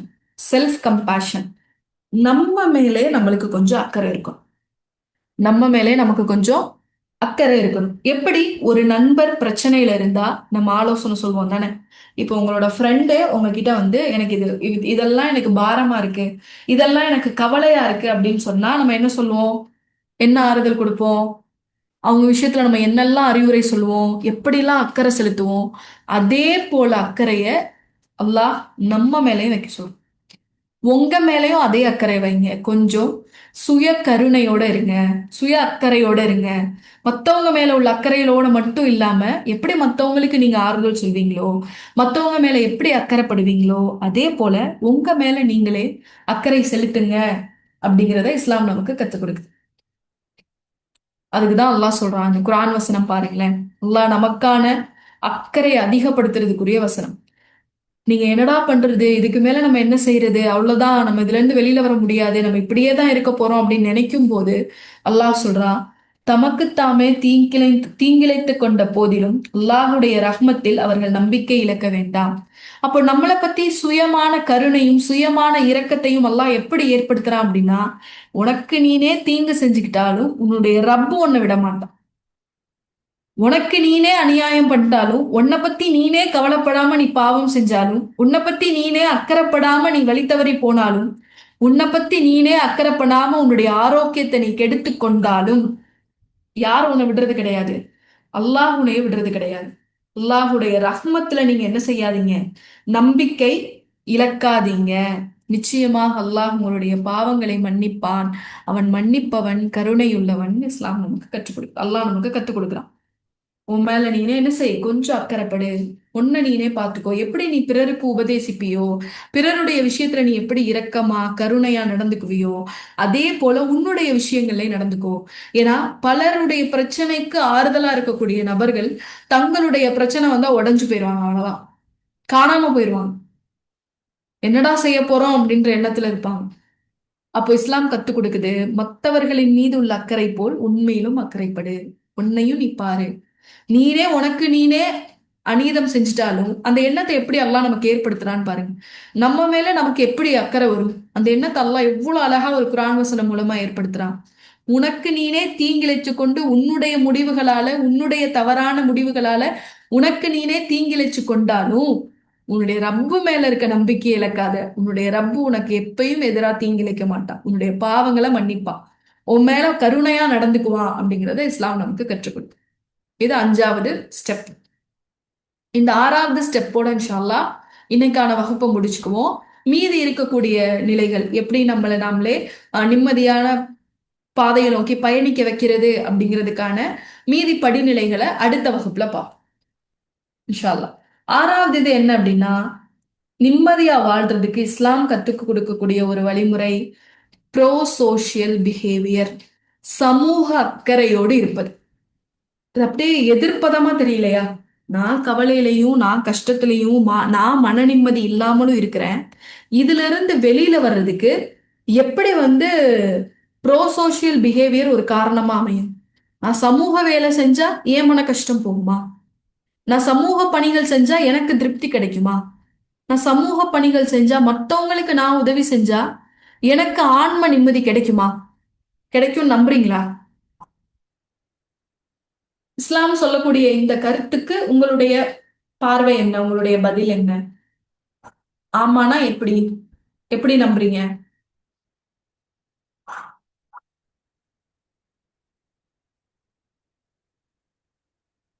கவலையிலையும் டிப்ரெஷன்லயும் இருக்கிற மனிதர்கள் எப்படி இருப்பாங்க முதல்ல? அவங்களுடைய உள்ளமே எப்படி இருக்கும்? இறுகி போயிருக்கும். அப்படியே ஒரு மாதிரி கடிவாளம் கட்டின குதிரை மாதிரி இருப்பாங்க. அப்படியே ஒரு நெருக்கடியான உள்ளம் அவங்க மனசுல இருக்கும். அவங்களே 1008 உதவிகளை எதிர்பார்த்துட்டு இருப்பாங்க. அப்ப அந்த இதயம் போய் இன்னொருத்தருக்கு உதவி செஞ்சா ரிலாக்ஸ் ஆகும் அல்லாஹ் சொல்றானே. அல்லாஹ் சொல்றான் இதுதான் அதுக்கான தீர்வுன்னு அல்லாஹ் சொல்றான். இதுதான் அதுக்கான தீர்வு அப்படின்னு அல்லாஹ் சொல்றான். பிறருக்கு உதவி செய்தால் அல்லாஹ் நமக்கு உதவி செய்வான். அதனால அல்லாஹ் அப்படி செய்ய சொல்றான். ஓகே, இதை நம்ம எதுல இருந்து தெரிஞ்சுக்கலாம்? இந்த அறிவுரை அல்லாஹ் நமக்கு எப்படி கொடுக்குறான் அப்படின்னா, நபி ஸல்லல்லாஹு அலைஹி வஸல்லம் அவங்களுக்கு அல்லாஹ் கொடுக்கிற அறிவுரையின் மூலமா இதை நம்ம தெரிஞ்சுக்கலாம். நம்ம வத்துஹா சூரா படிக்கிறோம்ல, சூரா துஹா, அதுல வருது இல்ல, கடைசியில அல்லாஹ் என்ன சொல்றா? நபி ஸல்லல்லாஹு அலைஹி வஸல்லம் அவங்களுக்கு அல்லாஹ் ஆறுதல் சொல்லிக்கிட்டே வரான். தெரியுதா? ஸ்கிரீன் தெரியுதா? அல்லாஹ் ஆறுதல் சொல்லிக்கிட்டே வரான். எப்படிப்பட்ட ஆறுதல் அல்லாஹ் சொல்றான்? ரசூல்லாவுக்கு வஹி ரொம்ப நாள் ஆகி வராமே இருக்கு. குறைஷிகள் பேசுறாங்க, ஏளனமா பேசுறாங்க. உன்னை பிடிச்சிருந்த ஷைத்தான் போயிட்டானா, நீ சொல்லிட்டு இருந்த எல்லா கட்டுக்கதைகளும் முடிஞ்சிருச்சா, அப்படி இப்படின்னு கேலி பேசுறாங்க. ரசூல்லா வருத்தமா இருக்காங்க. அப்போ அல்லாஹ் ஆறுதல் சொல்றான், விடியல் எப்படி வருதோ அதே போல உங்களுக்கு உதவியும் வரும். நீங்க அனாதையா இருந்தீங்க, உங்களை நாங்க ஆதரிச்சோம். அப்படி எல்லாம் ஒவ்வொன்னா சொல்லிட்டே ஆறுதல் சொல்லிக்கிட்டே வந்த இறைவன் அந்த குழப்பத்துல, அந்த டிப்ரெஷன்ல இருந்து வெளியில வர்றதுக்கு நபி ஸல்லல்லாஹு அலைஹி வஸல்லம் அவங்களுக்கு ஒரு வழிமுறையை கற்றுக் கொடுக்குறான். அதுதான் இந்த ப்ரோ சோஷியல் பிஹேவியர், சமூக பணிகள் செய்ய சொல்லி அல்லாஹ் கற்றுக் கொடுக்குறான். ஃபஅம்மல் யதீம ஃபலா தக்ஹர் ஃபஅம்மஸ் ஸாயில ஃபலா தன்ஹர். எனவே நீர் அனாதையை கடிந்து கொள்ளாதீர், யாசிப்போரை விரட்டாதீர். உங்களுக்கு கவலையும் நீங்க பிரச்சனையாவும் இருக்கக்கூடிய நேரத்துல நீங்க பிறருடைய தேவைகளை நிறைவேற்றுங்கன்னு அல்லாஹ் ரசூலுல்லாவுக்கு அறிவுரை சொல்றான். அது உங்களுடைய மன நெருக்கடியையும் உங்களுடைய மன அழுத்தத்தையும் உங்க மனதுல ஏற்படக்கூடிய குழப்பத்தையும் அது குறைக்கும் அப்படின்னு அல்லாஹ் ஒரு வழிமுறையை நமக்கு கற்றுக் கொடுக்குறான். அல்லாஹ் சொல்றான்ல, மனிதர்களிலேயே அல்லாஹுக்கு விருப்பமான மனிதன் யார் தெரியுமா? யார் தன்னுடைய சகோதரனுடைய தேவையை நிறைவேற்றுறானோ அந்த மனிதர்களை அல்லாஹ்க்கு ரொம்ப பிடிக்கும். அல்லாஹுக்கு மிகவும் விருப்பமானவர்கள் பிறருக்கு பயனுள்ள வகையில் வாழக்கூடிய மனிதர்கள். அல்லாஹ்வுக்கு மிகவும் பிடித்தமான ஒரு செயல், பிறருடைய கவலையை போக்கக்கூடிய ஒரு செயல். இதெல்லாம் நபி ஸல்லல்லாஹு அலைஹி வஸல்லம் அவங்க சொல்லக்கூடிய விஷயம். அல்லாஹ்வுக்கு ரொம்ப பிடிச்ச செயல் எது தெரியுமா? தன்னுடைய சகோதரன் துன்பத்தில் இருக்கும்போது அந்த துன்பத்தை நீக்கிறது அல்லாஹ்வுக்கு ரொம்ப பிடிக்கும். ரசூலுல்லாஹ் இதை சொல்லிட்டு சொல்றாங்க, ஒரு தேவையுள்ள மனிதனுக்கு ஒரு தேவையை நிறைவேற்றி கொடுப்பதற்காக நான் அவனோடு நடந்து செல்வது, பள்ளியில் தங்கி இழ்த்திகாஃப் இருக்காங்கல்ல, அந்த இழ்த்திகாஃபை விட சிறந்ததாக நான் நபி ஸல்லல்லாஹு அலைஹி வஸல்லம் அவங்க அதை பார்க்குறாங்க. எதை? பிறருடைய தேவையை நிறைவேற்றி கொடுக்கிறது. இப்போ இஸ்லாம் சொல்லுது, உங்களுடைய மன அழுத்தம், உங்களுடைய மனக்கவலையை போக்குறதுக்கான வழிமுறைகள்ல முதல்ல சில விஷயங்கள் நம்மளுடைய எண்ணங்களை மாற்ற சொல்லுச்சு. இப்போ ஒரு சில விஷயங்கள் நம்மளை பிராக்டிக்கலா செய்ய சொல்லுது. அதுல ஒண்ணு என்னன்னா, அல்லாஹ் நமக்கு சொல்றான், நீ உன்னை சுத்தி இருக்கக்கூடிய தேவையுள்ள நபர்களுக்கு அவங்களுடைய தேவையை நிறைவேற்றி கொடு. இந்த தேவையை நிறைவேற்றி கொடுக்கறதால உன்னுடைய மனசு இளைப்பாறும். ஏன்னா அல்லாஹ்வுக்கு பிடிச்சமான செயல் அது, அல்லாஹ் விரும்புற செயல் அது. நீ ஒரு சகோதரனுடைய தேவையை நிறைவேற்றி கொடுத்தா அல்லாஹ் உன்னுடைய தேவையை நிறைவேற்றி கொடுப்பான்ற சொல்றான். நம்ம சுத்தி இருக்கக்கூடிய நபர்களுக்கு நம்ம உதவி செய்யும் போது நமக்கு அல்லாஹ்வுடைய உதவி கிடைக்கும். இப்ப அல்லாஹ்வுடைய உதவி கிடைச்சா ஆட்டோமேட்டிக்கா நம்மளுடைய உள்ளம் என்ன செய்யும்? இலகுவாகும். இதெல்லாம் இஸ்லாம் சொல்லக்கூடிய விஷயங்கள். இத சைக்காலஜியும் சொல்லுதே. எப்படி? இன்னைக்கு இருக்கக்கூடிய உளவியல் விஞ்ஞானமும் இதை சொல்லுதே. நீங்க உதவி செய்யறதால உங்களுடைய உள்ளம் அமைதி பெறும், கம்ஃபர்ட்டா இருக்கும். நீங்க மத்தவங்களுக்கு ஹெல்ப் பண்றது, மத்தவங்களுக்கு நீங்க நல்ல விஷயங்களை பகிர்ந்துக்கிறது, அவங்களுக்கு நீங்க உதவியா வாழ்றது உங்களுடைய உள்ளத்தை இலகுவாக்கும். எப்படியெல்லாம் இலகுவாக்கும் அப்படின்னா, ஒண்ணு அவங்களுக்காக நம்ம ஹெல்ப் பண்ண போகும்போது அவங்களுடைய கஷ்டத்தை நம்ம பார்ப்போம். ஓ, இதை விட பெரிய கஷ்டம் எல்லாம் எனக்கு கொடுக்கலன்னு ஒரு எண்ணம். ரெண்டாவது, அவங்களுக்கு அந்த உதவியை செஞ்சு முடிச்சதுக்கு அப்புறமா நம்ம மனசுக்குள்ள ஒரு தைரியம் வரும். என்ன தைரியம்? அல்லாஹ்வுடைய உதவி எனக்கு வரும் அப்படிங்கிற தைரியம் வரும். நம்மளை பாசிட்டிவா திங்க் பண்ண வைக்கும். இதுக்கு யாருடைய நிகழ்வை நம்ம உதாரணமா சொல்லலாம் அப்படின்னா, மூசா நபியுடைய வாழ்க்கையை இதுக்கு உதாரணமா சொல்லலாம். மூசா நபி என்ன பண்ணிடுறாங்க? ஒரு கொலை பண்ணிடுறாங்க. ஃபிரௌன் கிட்ட இருக்கும்போது ஒரு 2 பேர் சண்டை போடுறாங்க. அந்த சண்டையை தீர்த்து வைக்க போய் மூசா நபி கொலை பண்ணிடுறாங்க. அந்த கொலையின் காரணமா மூசா நபியுடைய உள்ளம் அப்படியே ரொம்ப வாடி கவலைக்குள்ளாய் நெருக்கடி ஆயிருது. அங்க இருக்க முடியாம மூசா நபி அங்க இருந்து ஓடி வந்துடுறாங்க. மத்தியன் நகருக்கு ஓடி வராங்க மூசா அலைஹிஸ்ஸலாம். வரும்போது அவங்க முதல்ல பாக்குற காட்சி என்ன பாக்குறாங்கன்னா, ஒரு பெண் தங்களுடைய ஆடுகளை வச்சுட்டு நிக்கிறாங்க, தண்ணி கொடுக்க முடியாம 2 பெண்கள். ஆண்கள் மட்டும் தண்ணி அந்த ஆட்டுக்கு கொடுத்துட்டு இருக்காங்க அவங்களுடைய ஆடுகளுக்கு. இந்த பெண்களுக்கு ஒரு உதவி செய்ய வேண்டிய ஒரு சூழல் இருக்கு. இப்போ மூசா அலைஹிஸ்ஸலாம் அவங்க பல நாள் நடந்து மனசுக்குள்ள கவலையோட, நிதானமாலாம் நடந்து வரல, ரிலாக்ஸாலாம் பயணம் பண்ணல. இப்படி ஒரு தவறு பண்ணிட்டோமே அப்படிங்கிற வருத்தத்தோட அவங்க பயணிச்சு வந்து ஒரு தண்ணி இருக்க இடத்த பார்த்தோன்னே என்ன பண்ணிருக்கணும்? முதலாவதா போய் அவங்க எடுத்து தண்ணியை குடிச்சிருக்கணும் தானே. அவங்க என்ன பண்ணாங்க? அந்த பெண்களுடைய ஆட்டை வாங்கி அந்த ஆடுகளுக்கு நீர் புகட்டிட்டு அதை அந்த பெண்கள் கிட்ட ஒப்படைச்சிட்டு இப்ப தானும் தண்ணி குடிச்சிட்டு ஒரு மரத்துடைய நிழல்ல வந்து துவா செஞ்சாங்க. யா அல்லாஹ், நான் தேவையுள்ளவனா இருக்கேன். நீ எனக்கு எதை அருளினாலும் நான் அதன் பக்கம் தேவையுள்ளவனாக இருக்கேன். ரப்பி இன்னி லிமா அன்சல்த இலைய, நீ எனக்கு எது கொடுத்தாலும் நான் அதன் பக்கம் தேவையுள்ளவனா இருக்கேன் அப்படின்ற துவாவை செஞ்சாங்க. அப்போ அந்த ஒரு உதவி செஞ்சது மூசா அலைஹிஸ்ஸலாத்துக்கு ஒரு ஆறுதலை ஏற்படுத்துது. அல்லாஹ் யாருக்கு உதவி செய்யக்கூடிய வாய்ப்பை தருவான்? எல்லா மனிதர்களுக்கும் அல்லாஹ் உதவி செய்யக்கூடிய வாய்ப்பை தருவானா? தரமாட்டான். யார் அல்லாஹ் நேசிக்கிறானோ, யார் அல்லாஹ் விரும்புறானோ, யார் நன்மை செய்யணும் நாடுறானோ அவங்களுக்கு தான் அல்லாஹ் நன்மை செய்யக்கூடிய வாய்ப்பை ஏற்படுத்தும். இப்ப மூசா நபி அதை உணர்ந்திருந்தனால தன் கண்ணுக்கு முன்னாடி ஒரு உதவி செய்யக்கூடிய ஒரு சூழலை பார்த்த உடனே மூசா நபிக்கு ஒரு தைரியம். நான் செஞ்ச தப்புக்காக என்னுடைய இறைவன் என்னை தண்டிக்கல, என்னுடைய இறைவன் என்னை மன்னிக்க தயாரா இருக்கான், அதனாலதான் எனக்கு உதவி செய்யறதுக்கான சூழலை என் கண் முன்னாடி காமிச்சிருக்கான். அப்ப போய் உடனே உதவி செஞ்சுட்டு அல்லாஹ்வுக்கு நன்றி செலுத்துனாங்க. அவங்களுடைய மனசு இலகுவாச்சு. ரப்பி இன்னும் என் கூட தான் இருக்கா அப்படிங்கிற எண்ணத்தை ஏற்படுத்துச்சு.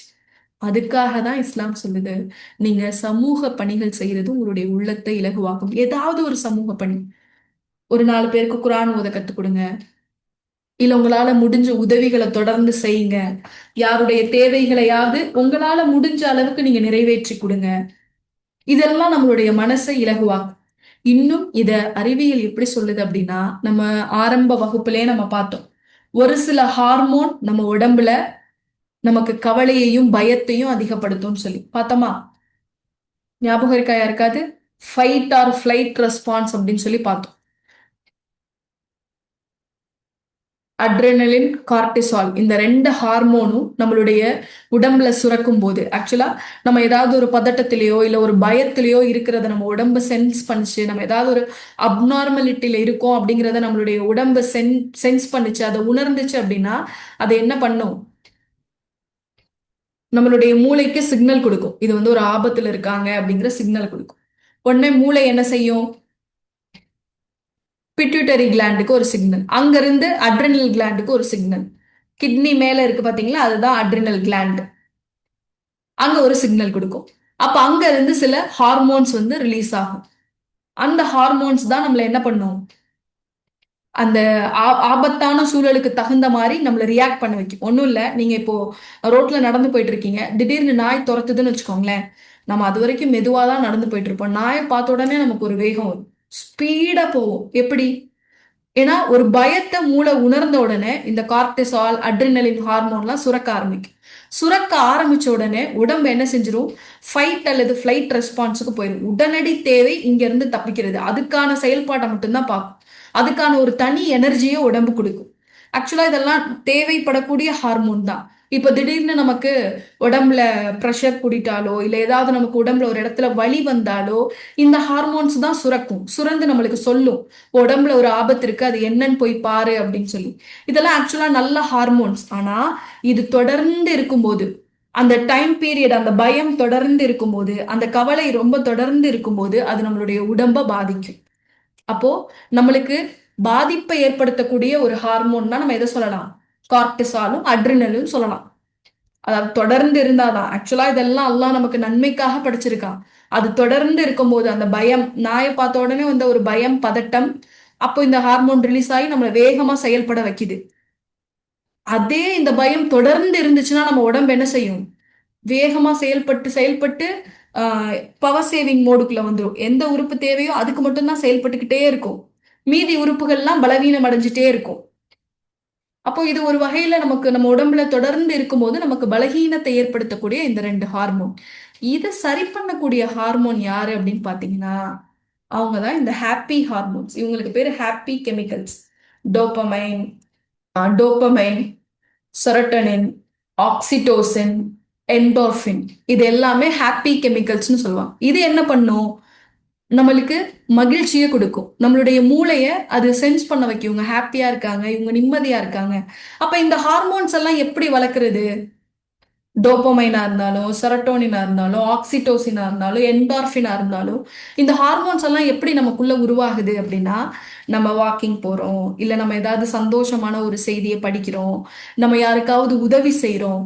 இந்த ஆக்சிடோசின்லாம் இருக்குல்ல, நம்ம யாருக்காவது உதவி செய்யறோம், யாருக்காவது நம்ம பயனுள்ள வகையில நடந்தோம் அப்படின்னா அப்ப நம்மளுடைய மூளை இந்த ஹார்மோன்ஸ் எல்லாம் சுரக்கும்.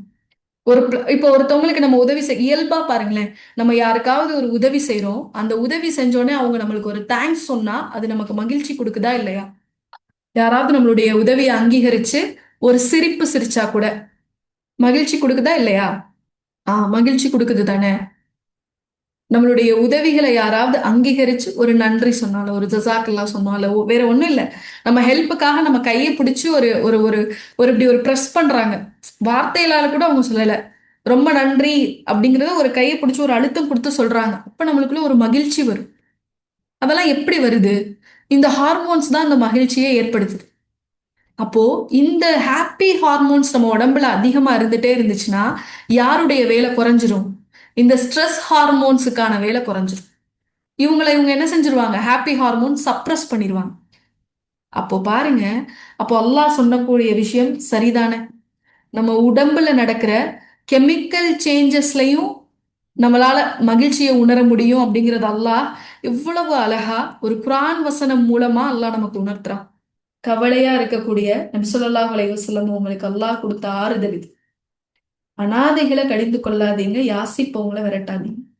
தேவையோட வரக்கூடிய மக்கள்ல நெருங்கி வாழுங்க. வாழ்ந்தீங்க அப்படின்னா உங்களுடைய உடல் ரீதியாவே நீங்க மகிழ்ச்சியை உணர ஆரம்பிப்பீங்க. கவலைக்கான ஹார்மோன்ஸோட வேலை குறைய ஆரம்பிக்கும். உங்களை மகிழ்ச்சியா வச்சுக்கக்கூடிய ஹார்மோன்ஸ் அதிகமா சுரக்கும். அது சுரக்க சுரக்க உங்களுக்கு அந்த டிப்ரெஷன், மன அழுத்தம் இதெல்லாம் இயல்பா குறையும். இது உடம்புல நடக்கக்கூடிய மாற்றங்கள். ஸ்பிரிச்சுவலா அல்லாஹ் என்ன சொல்றான்? நீ உதவி செஞ்சேன்னா உனக்கு என்னுடைய உதவி கிடைக்கும். எந்த ஒரு மனிதன் தான் அல்லாஹுவால் உதவி செய்யப்படணும்னு விரும்புறானோ அந்த மனிதன் சக மனிதனுக்கு உதவி செய்யட்டும்னு அல்லாஹ் சொல்றான். அப்போ இந்த பிறருக்கு உதவி செய்யக்கூடிய விஷயம் நம்மளை எப்படி வச்சுக்குது? நம்மள நிம்மதியான ஆன்மாக்களா, ஆரோக்கியமான ஆன்மாக்களா வச்சிருக்கு. இப்போ இன்னைக்கு வகுப்புல ஒரு 6 விஷயங்கள் பார்த்தோம். 6 என்னென்னு யாராவது சாட்ல போட முடியுமா? நம்மள அமைதியை நோக்கி பயணிக்க வைக்கக்கூடிய 6 விஷயங்கள் என்னென்ன? முதலாவது விஷயம் என்ன? நம்மளோட எக்ஸ்பெக்டேஷன்ஸை மாத்தி வைக்கிறது முதலாவது விஷயம். ரெண்டாவது விஷயம் என்ன? நம்மளுடைய எதிர்பார்ப்பை மாத்துறது. ரெண்டாவது விஷயம் என்ன? நம்மளுடைய கண்ணோட்டத்தை மாத்துறது. எதை நம்ம ஃபோக்கஸ் பண்றோமோ அதை மாத்தணும். மூணாவது என்ன பார்த்தோம்? நமக்கு ஒரு விஷயம் ஹெல்ப்ஃபுல்லா இருக்கா, ஹர்ட்ஃபுல்லா இருக்காங்கிறத பார்க்கணும். நாலாவது விஷயம் என்ன பார்த்தோம்? ரிலேஷன்ஷிப்பை மேம்படுத்திக்கணும். அல்லாஹ்வை நினைவுபடுத்துற, அல்லாஹுடைய ஆறுதலை நமக்கு கொண்டு வந்து கொடுக்கக்கூடிய உறவுகளை நம்ம அதிகப்படுத்திக்கணும். அடுத்து செல்ஃப் கம்பேஷன், நம்ம மேல நம்மளே கொஞ்சம் அக்கறையோட இருக்கணும். ஆறாவது bro social behaviour, social work, மற்றவங்களுக்கு உதவிகரமா வாழ்றது நம்மளுடைய மன நிம்மதிக்கு வழிவகுக்கக்கூடிய விஷயமா இருக்கு. ஏழாவது என்ன அப்படின்னா கிராட்டிடியூட், நன்றி உணர்வோட இருக்கிறது. இதை பத்தி இன்ஷா அல்லாஹ் அடுத்த வகுப்புல பார்ப்போம். இப்போ ஒரு 6 விஷயம் பார்த்தோமா? இந்த 6ஐயும் பிராக்டிஸ் பண்ணலாமா? பிராக்டிஸ் பண்ணலாமா இன்ஷா அல்லாஹ்? இந்த 6ஐயும் அடுத்த வகுப்பு நம்ம வர்றதுக்குள்ள ஏதாவது ஒன்னாவது நம்ம பிராக்டிஸ் பண்ணுவோம். நம்மளுடைய கவலையை அது குறைக்குதா அப்படிங்கிறத பாருங்க. அல்லாஹ் இதுதான் வழின்னு சொல்றான். இந்த வழியை தான் நம்ம செஞ்சு ஆகணும். இதுல மட்டும்தான் ஆறுதல் இருக்கும்னு அல்லாஹ் சொல்றான். இன்ஷா அல்லாஹ் இந்த வழியை நம்மளும் என்ன செய்வோம்? பிராக்டிஸ் பண்ண ஆரம்பிப்போம். கொஞ்சம் கொஞ்சமா முயற்சி பண்ண பண்ண அல்லாஹ் அதுல நமக்கு வெற்றியை கொடுப்பான். எந்த ஒரு உம்மத் தன்னைத்தானே மாற்றிக்கொள்ள முயற்சிக்கவில்லையோ அந்த உம்மத்தை அல்லாஹ் மாற்ற மாட்டான். அப்ப இது ஒரு தனி மனிதனுக்கும் பொருந்தும் தானே?